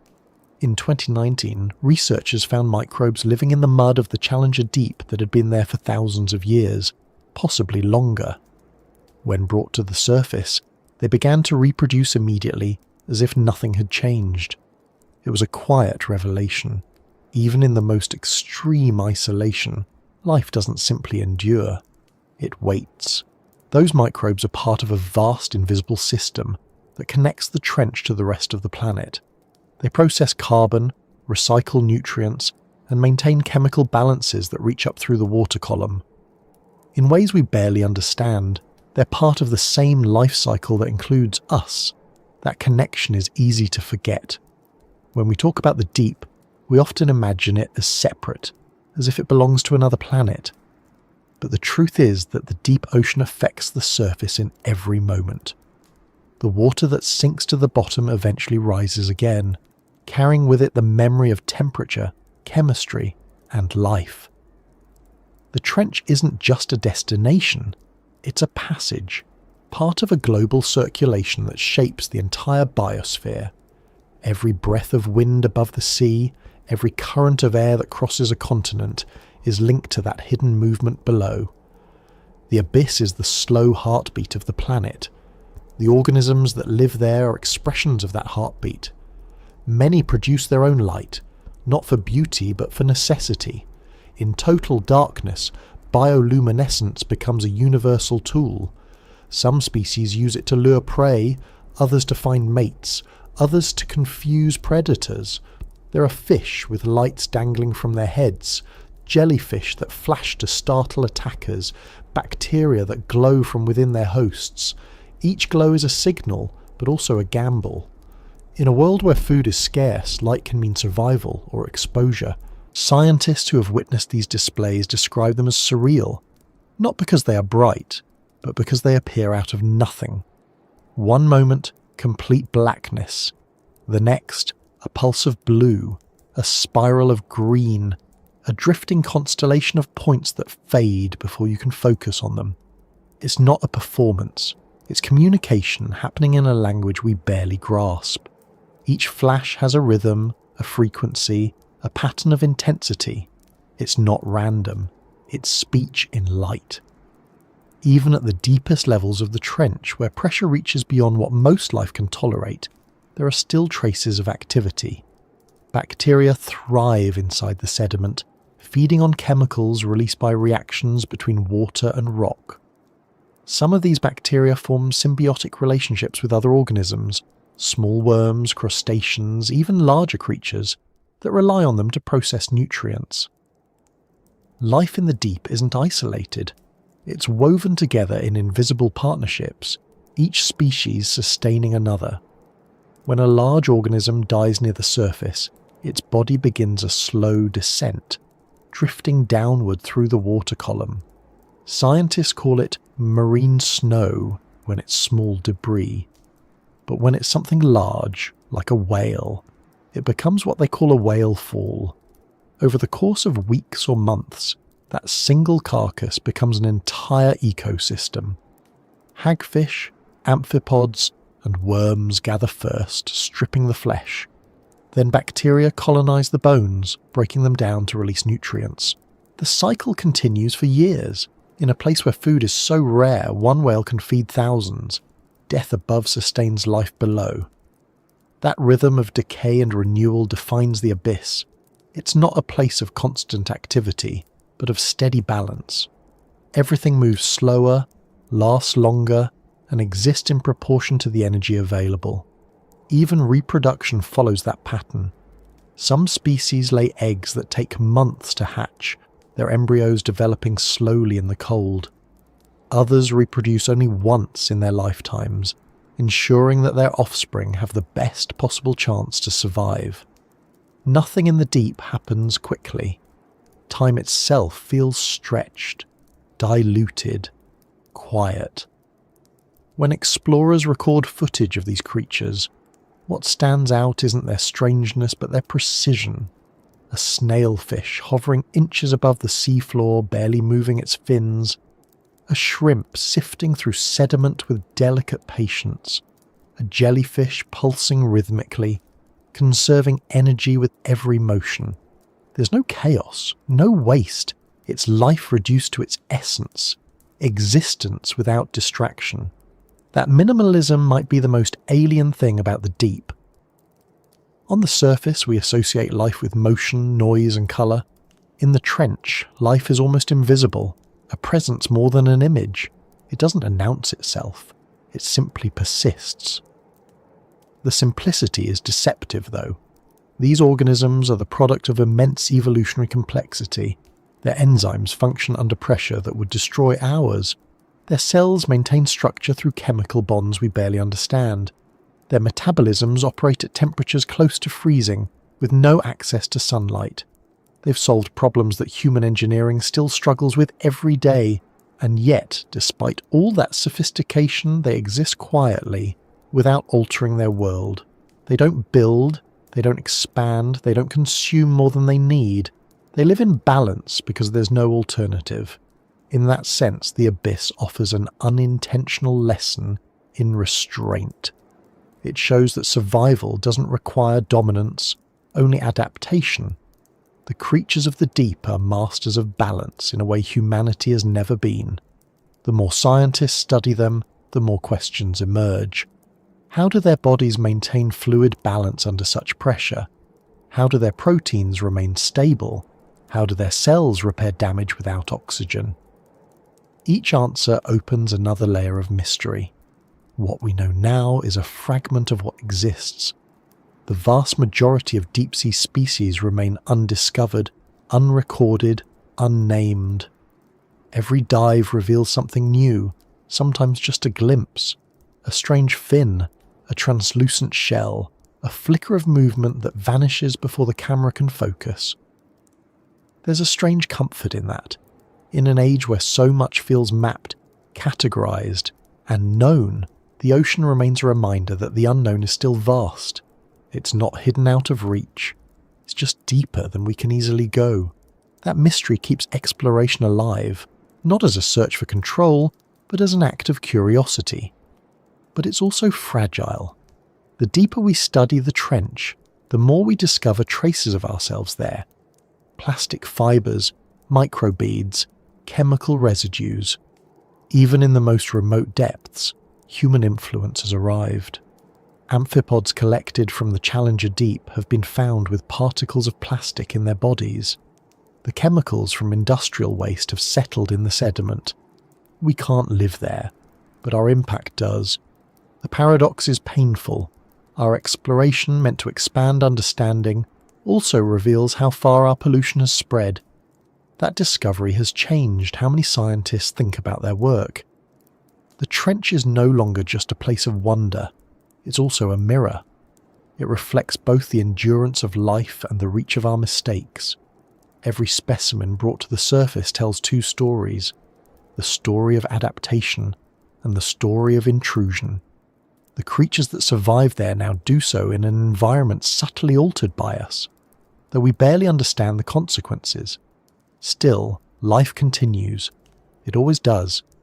The deep is resilient in ways that defy imagination. Some bacteria can digest plastic, breaking it into harmless compounds. Others have evolved to thrive on pollutants as food. It's not redemption, it's adaptation again, the same principle that governs everything below. The ocean doesn't moralize, it adjusts. It absorbs change, incorporates it, and continues. In that, there's a kind of quiet hope. If life can persist there, in cold, pressure, and darkness, then it can persist anywhere.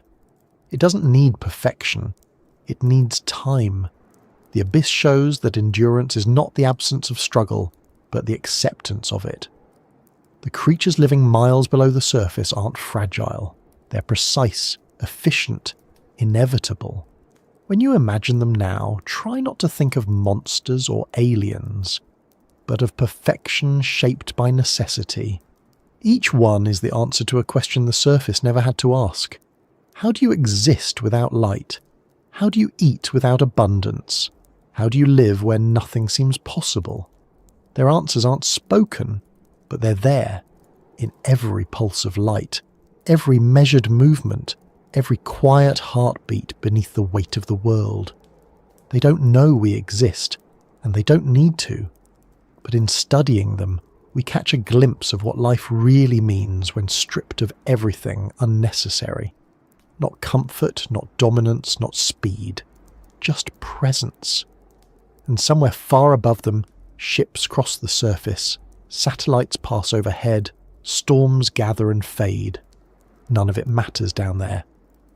The trench continues in silence, its creatures moving slowly through an endless night, sustained by the faint trace of everything that falls from above. Life in the abyss is not about conquest. It's about continuity. It's not a story of beginnings or endings. It's what happens in between, in the long, quiet persistence that keeps the planet alive. The deeper we study the ocean, the more we realize that knowledge itself behaves like pressure. The more we have, the more it compresses us toward the truth that we still understand almost nothing. The trench is not mysterious because it hides things. It's mysterious because it reveals so little even when we look straight at it. Our instruments record, our sensors detect, our cameras illuminate small circles of visibility. But beyond those faint pools of light stretches a vastness that refuses to be measured. Every image is a fragment, every sample a whisper from a place that doesn't want to be summarized.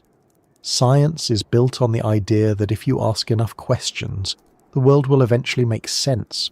But the ocean doesn't care about our sense-making. It follows its own timeline, its own slow arithmetic of change. The trench, in particular, moves at the pace of geology and chemistry, not biology. The rocks there shift by centimetres over centuries. The currents recycle nutrients over thousands of years. Human curiosity operates on a much shorter clock, and that mismatch defines the limits of what we can ever know. The equipment we use to study the deep is a marvel of engineering, but it also defines the boundaries of discovery. Cameras can only capture what their light reaches. Sonar can only map what reflects sound. Sensors can only detect what they're designed to measure. The trench operates far beyond those parameters. There are movements too subtle, organisms too small, processes too slow for our instruments to register. Even time itself feels distorted there. A bacterial colony that doubles every few years instead of hours or days might seem inactive to us, but within its own frame of reference, it's thriving. Our impatience becomes blindness. Every expedition begins with hope and ends with data, numbers, graphs, readings, samples. Those results are analysed, cross-referenced, modelled and archived. They become part of the expanding body of scientific knowledge, but that body is always incomplete. The deep ocean is too vast to be captured by any data set. What we know is a series of outlines drawn from limited contact. Between those outlines are spaces filled with uncertainty. Scientists are honest about that. They don't claim certainty, they claim approximation. That honesty is part of what makes deep-sea research different from most other sciences. It's a field built on acknowledging limits. You can't run controlled experiments easily when the subject of study lies under 11 kilometres of water. You can't reproduce its conditions in a lab without extraordinary expense. You can't even guarantee that what you find on one dive will be there on the next. The environment changes constantly. Currents shift, sediments move, creatures migrate. The ocean refuses to sit still long enough to be neatly categorized. There's a quiet humility in that. In an age when information seems infinite, the trench reminds us that ignorance still exists in abundance. It's not failure, it's part of the landscape. Some scientists describe their work not as discovery, but as negotiation, a conversation with the unknown in which most of the talking is done by silence. The data we collect is like hearing half a sentence in a storm and trying to guess the rest. Even our most advanced mapping of the seafloor is incomplete. Satellites can measure gravitational variations caused by underwater mountains and valleys, giving us a rough idea of what lies beneath, but the resolution is limited. It's like seeing the outline of a city from space without being able to distinguish a single street. Only direct sonar mapping can fill in the details, and that takes time, years of slow scanning piece by piece. Less than a quarter of the global seafloor has been mapped at high resolution. The trench itself, one of the most studied locations, remains mostly uncharted in fine detail. Beneath every known coordinate lies uncertainty. The limits extend beyond technology. There are also economic and logistical barriers. Deep-sea exploration costs millions of dollars per mission. Each dive involves ships, crews, equipment, and months of preparation. The weather must cooperate. The ocean must stay calm. The machinery must function perfectly. A single malfunction can end an entire expedition. The ocean doesn't negotiate with schedules. It works on its own rhythm, and sometimes that rhythm says no. Then there's the human limit, the one we rarely admit.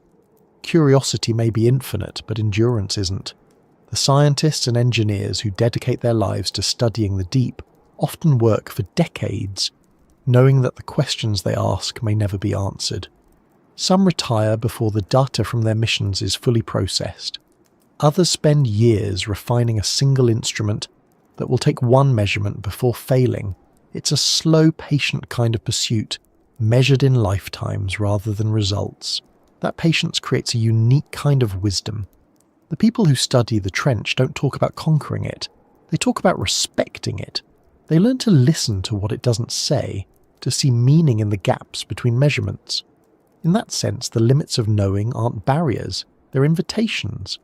They remind us that understanding isn't a destination but a process. Still, the desire to see further remains. Every generation of researchers builds on the work of those before, designing more sophisticated tools, imagining deeper dives, more autonomous systems. Artificial intelligence now processes sonar data faster than any human team could. New materials allow sensors to function under greater pressure, but even as we improve the tools, the mystery deepens. The more clearly we see, the more complex the picture becomes. Every answer raises 10 new questions. That's the paradox of knowledge. It expands the unknown instead of shrinking it. We've seen this before in other frontiers. Space, the human brain, quantum physics.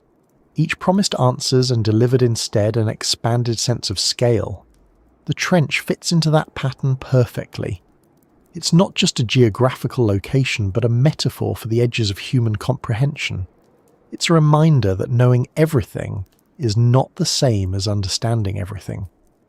The data we collect might one day describe every chemical and biological process in the deep, but that won't capture what it means to exist there, what it feels like to be part of that pressure and darkness. Knowledge can describe, but it can't inhabit. That realization changes the purpose of exploration. It shifts it from domination to dialogue. The point isn't to extract all the secrets from the ocean, but to learn how to ask better questions. That shift has already begun in the way oceanography is conducted. Instead of massive one-time expeditions, researchers now focus on long-term monitoring, on observing rather than intervening. They deploy instruments that stay for months, even years, quietly recording changes. The goal isn't discovery in the dramatic sense, it's observation without disturbance.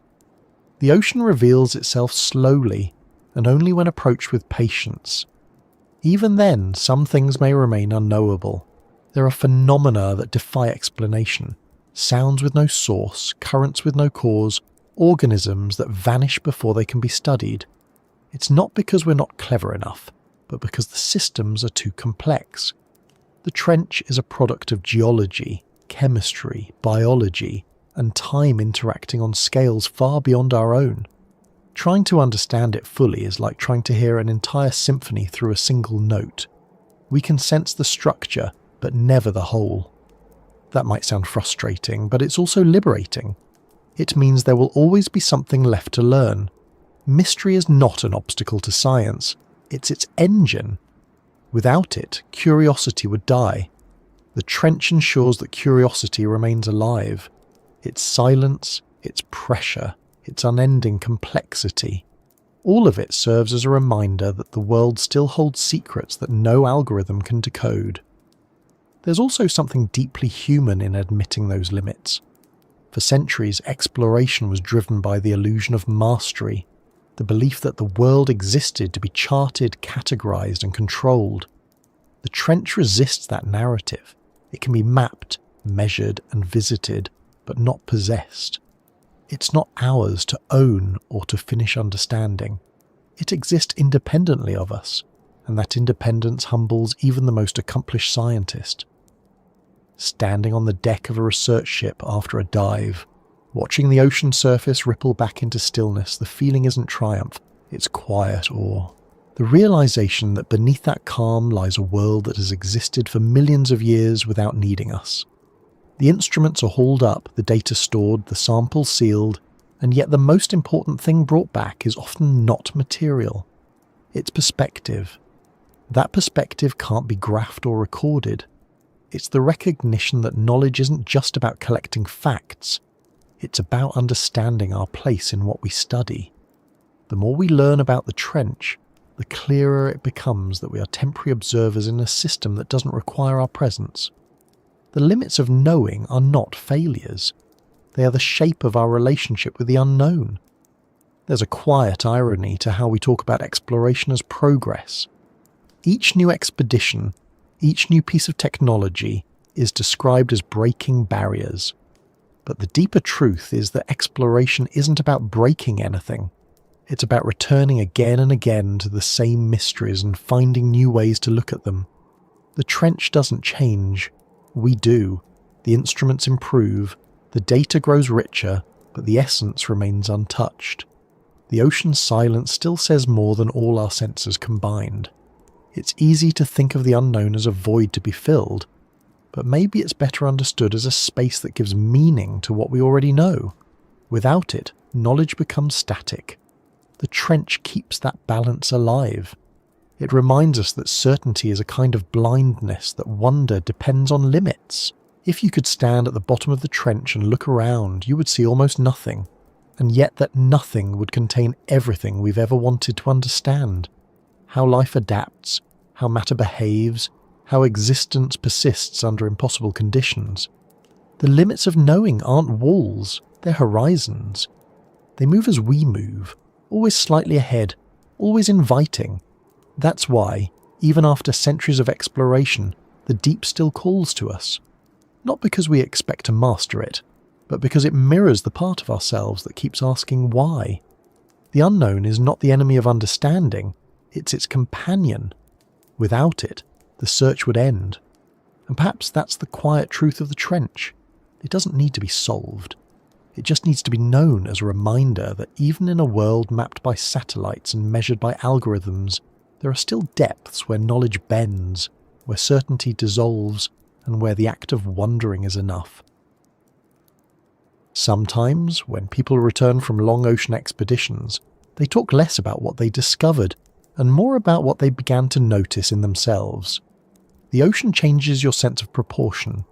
It's not just the vastness, though. That alone is enough to reorder priorities. It's the way the ocean reflects everything back at you without judgment. The trench, especially, doesn't care who you are, how advanced your tools are, or what you hope to find. It shows you what you bring with you, and nothing more. That's why so many explorers describe it as humbling rather than triumphant. They descend to study the world, and return realizing they've been studying perspective itself.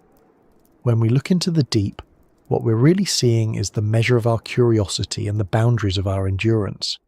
The ocean becomes a kind of mirror, one that doesn't flatter but clarifies. It reveals what we value, what we fear, and how far we're willing to go to satisfy the simple, stubborn urge to know. That reflection can be uncomfortable. It shows the tension between wonder and control, between reverence and intrusion. It asks questions without speaking. Why do you need to see this? What are you hoping to prove? What will you do with what you find? For most people, the surface of the sea is enough. They see blue water, waves, sunlight, a place to swim or sail or fish. It's beautiful, calming, vast. But for those who look deeper, the ocean becomes a reminder that beauty and danger, creation and destruction, always coexist.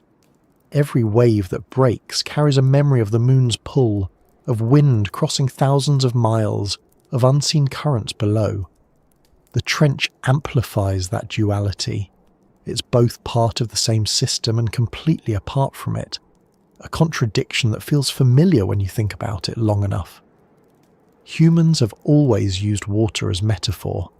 It's where we project our emotions, our fears, our ideas about purity, chaos, transformation. When ancient myths described the sea, they weren't just describing geography, they were describing the unknown parts of themselves. The abyss was never only a physical depth. It was a symbol for what can't be measured or controlled. Thousands of years later, we still use it the same way. We talk about diving deep, surfacing, drifting, drowning, as if the language of water is the only way to describe emotion honestly. Maybe that's why the ocean feels familiar even to those who've never seen it up close. It's built into how we understand ourselves. But standing on the deck of a research vessel, looking down into thousands of meters of darkness, that metaphor becomes literal. You see your own reflection on the water's surface, faint and distorted, floating above a depth you can't imagine. For a second, the separation between observer and subject disappears. The mind does what it always does in moments like that. It reaches for meaning. You think about everything that lives down there, about the age of the water beneath you, about how that same water has circulated through countless forms of life before returning here. It's impossible not to see yourself as part of it. The ocean doesn't respond, but it doesn't need to. Its silence is an answer in itself. It tells you that perspective doesn't come from conquering or categorizing, but from recognizing scale. The trench, in that sense, is the most honest mirror we have.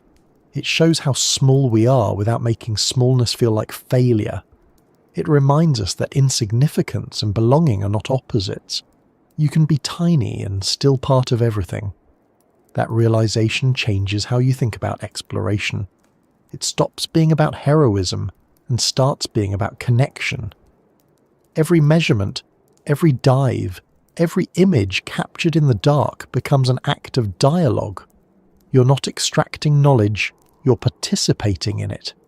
The trench doesn't yield secrets to those who demand them.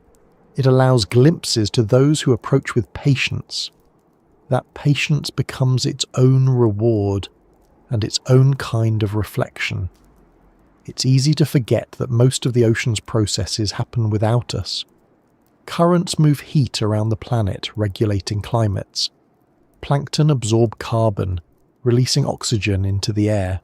The deep stores history in layers of sediment, recording every eruption, every extinction, every shift in temperature. The ocean remembers what the land forgets. When we study it, we're not just looking at a natural system, we're reading the diary of the planet. And like any diary, it reflects not only the events but the tone of the writer. In this case, the writer is Earth itself, steady, slow, and indifferent. But that indifference isn't cold, it's simply balance. The trench doesn't need attention or interpretation. It exists perfectly as it is, operating on scales that make our urgency seem small. To see that clearly is to confront a different kind of truth. The idea that progress, as we define it, might not be universal. The ocean doesn't progress, it cycles. It changes and returns, erases and creates, without ever moving toward an end. That's the mirror it holds up, a reflection of continuity without destination. For humans, that's difficult to accept. We're built around beginnings and endings, around goals and achievements. The deep doesn't offer that. It has no finality, no obvious purpose. It exists, and that's enough. The longer you think about that, the more you realize how much of our anxiety comes from the inability to be still. The trench teaches stillness, not as passivity, but as a form of strength. Nothing down there resists the environment. Everything adapts to it. Pressure doesn't break life there. It defines it. In that way, the ocean mirrors resilience, not in defiance, but in surrender. There's something deeply human about needing that kind of reflection now. The surface world moves faster than it ever has. Data flows endlessly, attention scatters, everything accelerates. The trench, by contrast, moves in geological time. A current that forms there might take 1,000 years to complete its circuit. A rock slide that shifts a few meters today might define the landscape for millennia. The creatures living there evolve slowly, their changes invisible on human scales. That slowness feels almost sacred when compared to the speed above. It's a reminder that not all change needs to be visible to be real. When researchers watch footage from deep cameras, what strikes them most isn't what happens, but how it happens. A shrimp moves an inch, a cloud of sediment drifts lazily. A small fish hovers motionless for minutes at a time. Nothing rushes. Time seems to stretch until it stops feeling like time at all. You start to see patterns in stillness. The rhythm of motion without hurry, existence without performance. And in those moments, something in the observer changes too. You stop waiting for action and start noticing presence.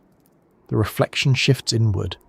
That inward reflection has always been part of why humans explore. We think we're searching for new worlds, but often we're trying to understand this one, and ourselves within it. The ocean is honest in what it reveals. It doesn't show beauty for its own sake or danger for drama. It shows continuity. The same water that laps against a beach somewhere in the Pacific is the water that once filled the trench, that once evaporated into clouds, that once fell as rain onto distant land. It's a system without hierarchy, where everything is connected by movement rather than dominance. That's the mirror's message: connection without control. Sometimes, when scientists describe their findings, they use words that sound almost philosophical. They talk about equilibrium, feedback, resilience. These aren't just scientific terms, they're ways of describing coexistence. The trench forces that language on us because there's no other way to make sense of it. You can't describe it through conquest or profit. You can only describe it through relationship, and that relationship extends beyond science. Every culture that has lived near the sea has found meaning in it.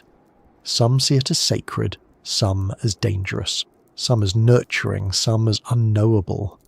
The common thread is reverence. The trench deepens that feeling. It takes what's abstract, the idea of the unknown, and makes it literal. It gives us a place to project wonder without the illusion of ownership. There's a quiet grace in that. The ocean doesn't need to reflect our values to be valuable. Its worth doesn't depend on what we find there. The mirror works even when we look away. Its reflection continues whether we're paying attention or not. That constancy is rare, and it's something we depend on more than we realise. The ocean absorbs our heat, our carbon, our mistakes. It stabilises a planet that has become unpredictable in every other way. And in doing so, it reflects not only who we are, but what we've done. That's the harder side of the mirror. It shows the cost of curiosity and consumption alike. When scientists find plastic in the bodies of amphipods or chemical traces in sediment cores, it's not the ocean accusing us. It's simply showing us what's true. The mirror doesn't distort, it reveals.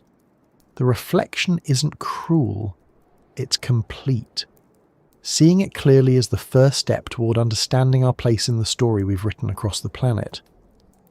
But the mirror also shows hope, in the way life persists despite everything. The deep remains alive, complex, resilient. It doesn't erase our impact, but it absorbs it, transforms it, and continues. It reflects back a model of endurance that we might learn from if we were willing to listen. The trench doesn't resist change, it accommodates it. That ability to adjust, to absorb, to continue, might be the most powerful reflection of all. What's striking about looking into the ocean long enough is how it strips away everything unnecessary. The noise, the competition, the urgency, all of it fades when faced with something so immense and self-contained. What's left is scale and simplicity. It makes the things that once seemed large, ambition, fear, even mortality, feel smaller, but not meaningless, just properly sized. The mirror doesn't diminish us, it puts us in context. When explorers talk about the moment they first saw the bottom of the trench, they rarely mention excitement. They talk about quiet. The lights from their submersibles illuminated a patch of sediment, a few small creatures, and nothing else. It wasn't dramatic or cinematic. It was still. And in that stillness, many describe feeling connected, not to discovery or achievement, but to the fact of existence itself. The mirror was complete. There's no grand revelation waiting at the bottom, no hidden civilization, no treasure. The value of the journey is the reflection it offers. The ocean doesn't need to tell us new stories. It reminds us to listen to the old ones, the stories of balance, patience, and presence. It shows that survival isn't about conquering the unknown, but about coexisting with it. And when the explorers return, when the ship turns back toward land and the horizon reappears, that reflection doesn't fade. It lingers quietly, reshaping how they see everything else. The sky, the noise, the movement of cities. The ocean remains in them, not as memory but as measure. The mirror has done its work. Above the trench, the world continues with its noise and urgency, but below, the same currents move as they always have. The water carries history without comment, reflecting both what we've done and what we might still learn. And in that reflection lies the truth we keep rediscovering. The deeper we look into the ocean, the more clearly we see ourselves. When we talk about the deep, it's easy to forget that we carry part of it inside us. The salt in our blood, the water in our cells, the rhythm of our hearts, they're all echoes of the ocean's history. Every living thing on land is descended from something that once drifted in the sea. We may have left the water millions of years ago, but it never really left us. It still shapes how we live, how we think, how we dream. Maybe that's why we keep returning to it, in person or in thought. We're not just exploring something foreign, we're remembering something familiar. The idea of the ocean as distant is convenient. It allows us to treat it like a separate world, an environment to visit, to study, to protect. But the truth is that it isn't separate at all. Every raindrop, every breath, every meal connects us back to it. The water cycle that fills our rivers and feeds our fields starts and ends with the sea. The oxygen in the air we breathe comes largely from microscopic life in its surface layers. Even our climate depends on the slow pulse of deep currents that rise and fall over centuries. We live because the ocean breathes. That connection makes the trench more than a curiosity. It makes it a mirror of our interior world. When you think about it long enough, the parallels become unavoidable. The surface of the mind is bright and active, full of movement and distraction. But beneath that is depth, silent, cold, pressurized, unknown. Most of what makes us who we are lies there, hidden, shaping what happens above, the same way the deep sea shapes the surface without ever being seen. It's not an easy thing to face, that inner depth. We prefer the visible, the measurable, the things we can explain. But like the ocean, the human mind resists full understanding. You can map parts of it, name its processes, describe its chemistry, but its essence, what it feels like to exist within it, remains uncharted. And maybe that's the point. Knowing everything would mean losing the mystery that gives meaning to knowing at all. The deep within us, like the deep beneath us, must stay partly in shadow to stay alive. When explorers talk about descending into the trench, they describe a narrowing of focus. Everything extraneous falls away. You're aware of breathing, of the hum of machinery, of pressure pressing from all sides. It's not claustrophobia exactly, it's presence. In those moments, nothing exists except the space you occupy and the weight surrounding it. That sensation, though extreme, is familiar in smaller ways. We feel it in silence, in solitude, in those moments when the noise of life fades and we're left with only ourselves. The same awareness that terrifies at first can also calm. The same darkness that hides can also protect. The ocean teaches both lessons at once. That's the paradox that keeps pulling people back. The deeper we look into the trench, the more it resembles consciousness itself, an environment that can't be fully observed from within. We send instruments into the ocean to study it, the way we use memory, language, and introspection to study the mind. In both cases, what we get back are reflections, measurements, images, fragments of understanding that point towards something larger, but never capture it completely. The more we learn, the more we realize how much is beyond reach. The trench reminds us that limits aren't barriers but structures. Without them, curiosity would have nowhere to push against. The same applies to our inner depths. The unknown inside us, the parts we can't name or predict, is what gives us empathy, creativity, longing and wonder. The same pressure that shapes life in the deep shapes our resilience on land. The same silence that fills the trench is the silence we return to when we think, when we rest, when we grieve. The deep within us and the deep below us are reflections of the same pattern. Persistence through pressure.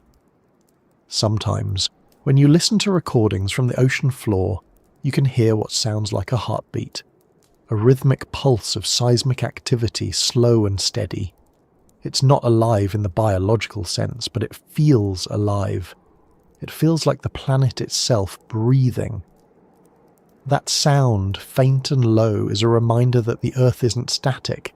It's moving, flexing, sighing under its own weight. And we, who evolved from it, carry that rhythm. Our pulse matches its cadence more than we realize. When you fall asleep listening to the sea, what soothes you isn't just the sound of water, it's recognition. The trench is often described as unreachable, but in truth, we reach it every time we imagine it. Every time we think about the unknown, we descend a little. The human mind doesn't need pressure chambers to visit dark places, it creates them on its own. We carry the same mixture of curiosity and fear that every explorer feels before a dive. We build our own vessels, memory, reason, imagination, to explore what lies beneath. And like the submersibles we send into the deep, those vessels are fragile but necessary.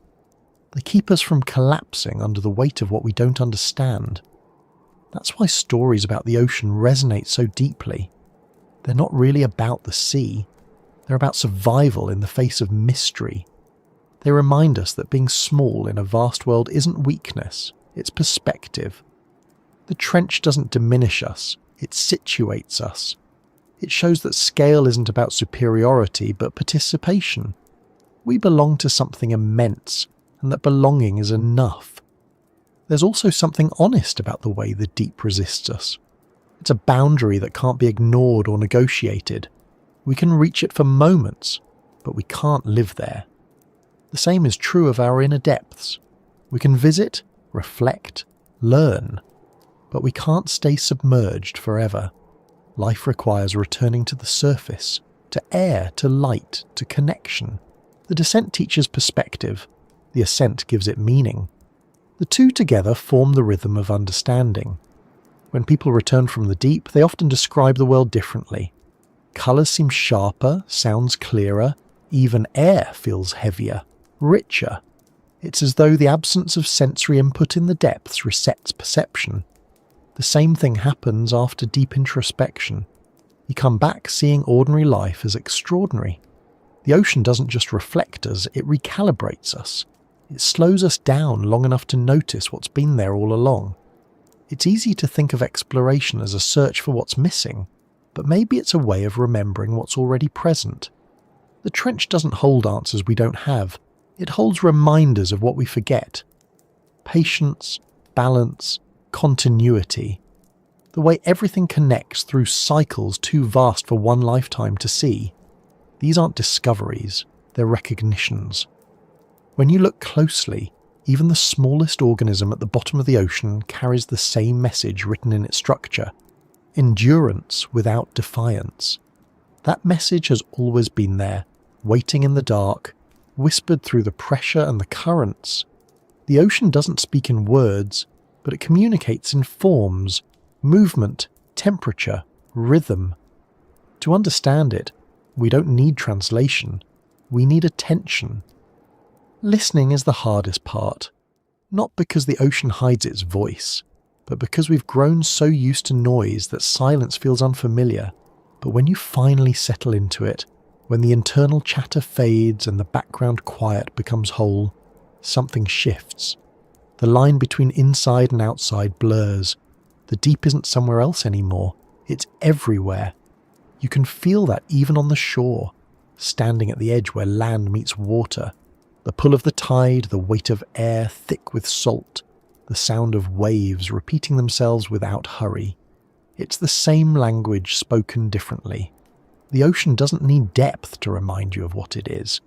The trench is just the extreme version, the part that refuses to be tamed. But the message is consistent, from the shallowest tide pool to the darkest abyss. Everything moves together, slowly, perpetually, without waste. Sometimes the most profound thing about the ocean is how indifferent it seems. It doesn't celebrate, it doesn't mourn, it doesn't demand recognition. And yet, within that indifference lies the foundation of life itself. It nurtures without intention, balances without agenda. It exists in a state we keep trying to name but can't. Something between stillness and motion, between chaos and order. When you recognize that, it changes how you see the world. You stop expecting perfection. You start noticing patterns instead. you start seeing the same calm beneath everything. The deep within us behaves the same way. It's where emotions settle, where experiences compress into memory, where meaning forms quietly under pressure. We spend most of our lives skimming the surface, talking, moving, reacting. But the shape of who we are is defined by what lies beneath. That's where resilience grows, where empathy forms, where imagination begins. Like the ocean, it doesn't need light to function, it just needs time and depth. When you close your eyes at night and everything goes still, you can almost feel it. The slow, steady pulse of that inner sea. Thoughts drift like currents. Images rise and fall like plankton. There's movement, but it's soft, contained. Sleep itself might be the closest we come to descending the trench. The surface world fades, sound becomes muffled, time loses its shape. What's left is rhythm, pressure, and memory. That's why dreams feel so vast. They follow the same physics as the ocean, infinite, layered, non-linear. We often think of darkness as absence, but in the deep it's fullness. Every molecule, every vibration, every trace of energy still exists there, woven into an invisible fabric. The same is true of silence. It's not the absence of sound, but the presence of all sounds waiting to be heard. That's what the ocean teaches, and that's what the inner deep mirrors. Beneath everything loud and temporary lies a continuity that doesn't end. If you could look at the trench from space, it would appear as a scar across the planet, a narrow wound running along the ocean floor. But that's not what it is. It's more like a breath, an opening into the Earth's slow heartbeat. It's where tectonic plates meet and move, recycling old crust into new. It's creation disguised as destruction, motion hidden as stillness. Everything about it contradicts the surface understanding of what deep means. It's not isolation, it's connection under pressure. And maybe that's what we've been trying to understand all along. That depth, whether in the ocean or in ourselves, isn't about distance or difficulty. It's about relationship between what is seen and unseen, known and unknowable, fragile and enduring. The trench isn't an endpoint. It's a reminder that every limit is a transition. The same is true of awareness, of life itself. When explorers finish their reports and return to ordinary routines, the ocean doesn't disappear from them. It lingers quietly in the back of thought, resurfacing in small moments. A glass of water, a sound of rain, the quiet of night. The awareness doesn't fade, it deepens. That's how the deep works. Once you've known it, even briefly, you can't separate from it again. You realise it's been there the whole time, both beneath your feet and within your chest. If you listen now, wherever you are, there's a rhythm underneath everything else. It's not loud, it's not even consistent, but it's there, the soft pulse of continuity that connects the breath you take to the waves that move unseen across the world. That's the same rhythm the trench holds, the same one the earth itself follows, the same one life obeys without knowing. It's not something to be studied or solved. It's something to be remembered. And maybe that's the quiet purpose of all this. To remember. To remember that we belong to something immense and ancient, that we're shaped by forces we can't see, that every mystery we look for out there already exists inside us. The deep within us is not a place of fear. It's a place of return. The water has always known that. It doesn't ask for anything. It just waits, endlessly patient, moving in cycles that outlast memory. We are made of that patience, whether we realise it or not. And though we'll never truly explore the trench, we've been carrying it with us all along. So, breathe. Let the noise fade. Feel the weight of stillness for a moment. Somewhere, far below the surface, the deepest part of the ocean moves slowly in the dark, and somewhere inside you, the same motion continues, steady, enduring, and alive.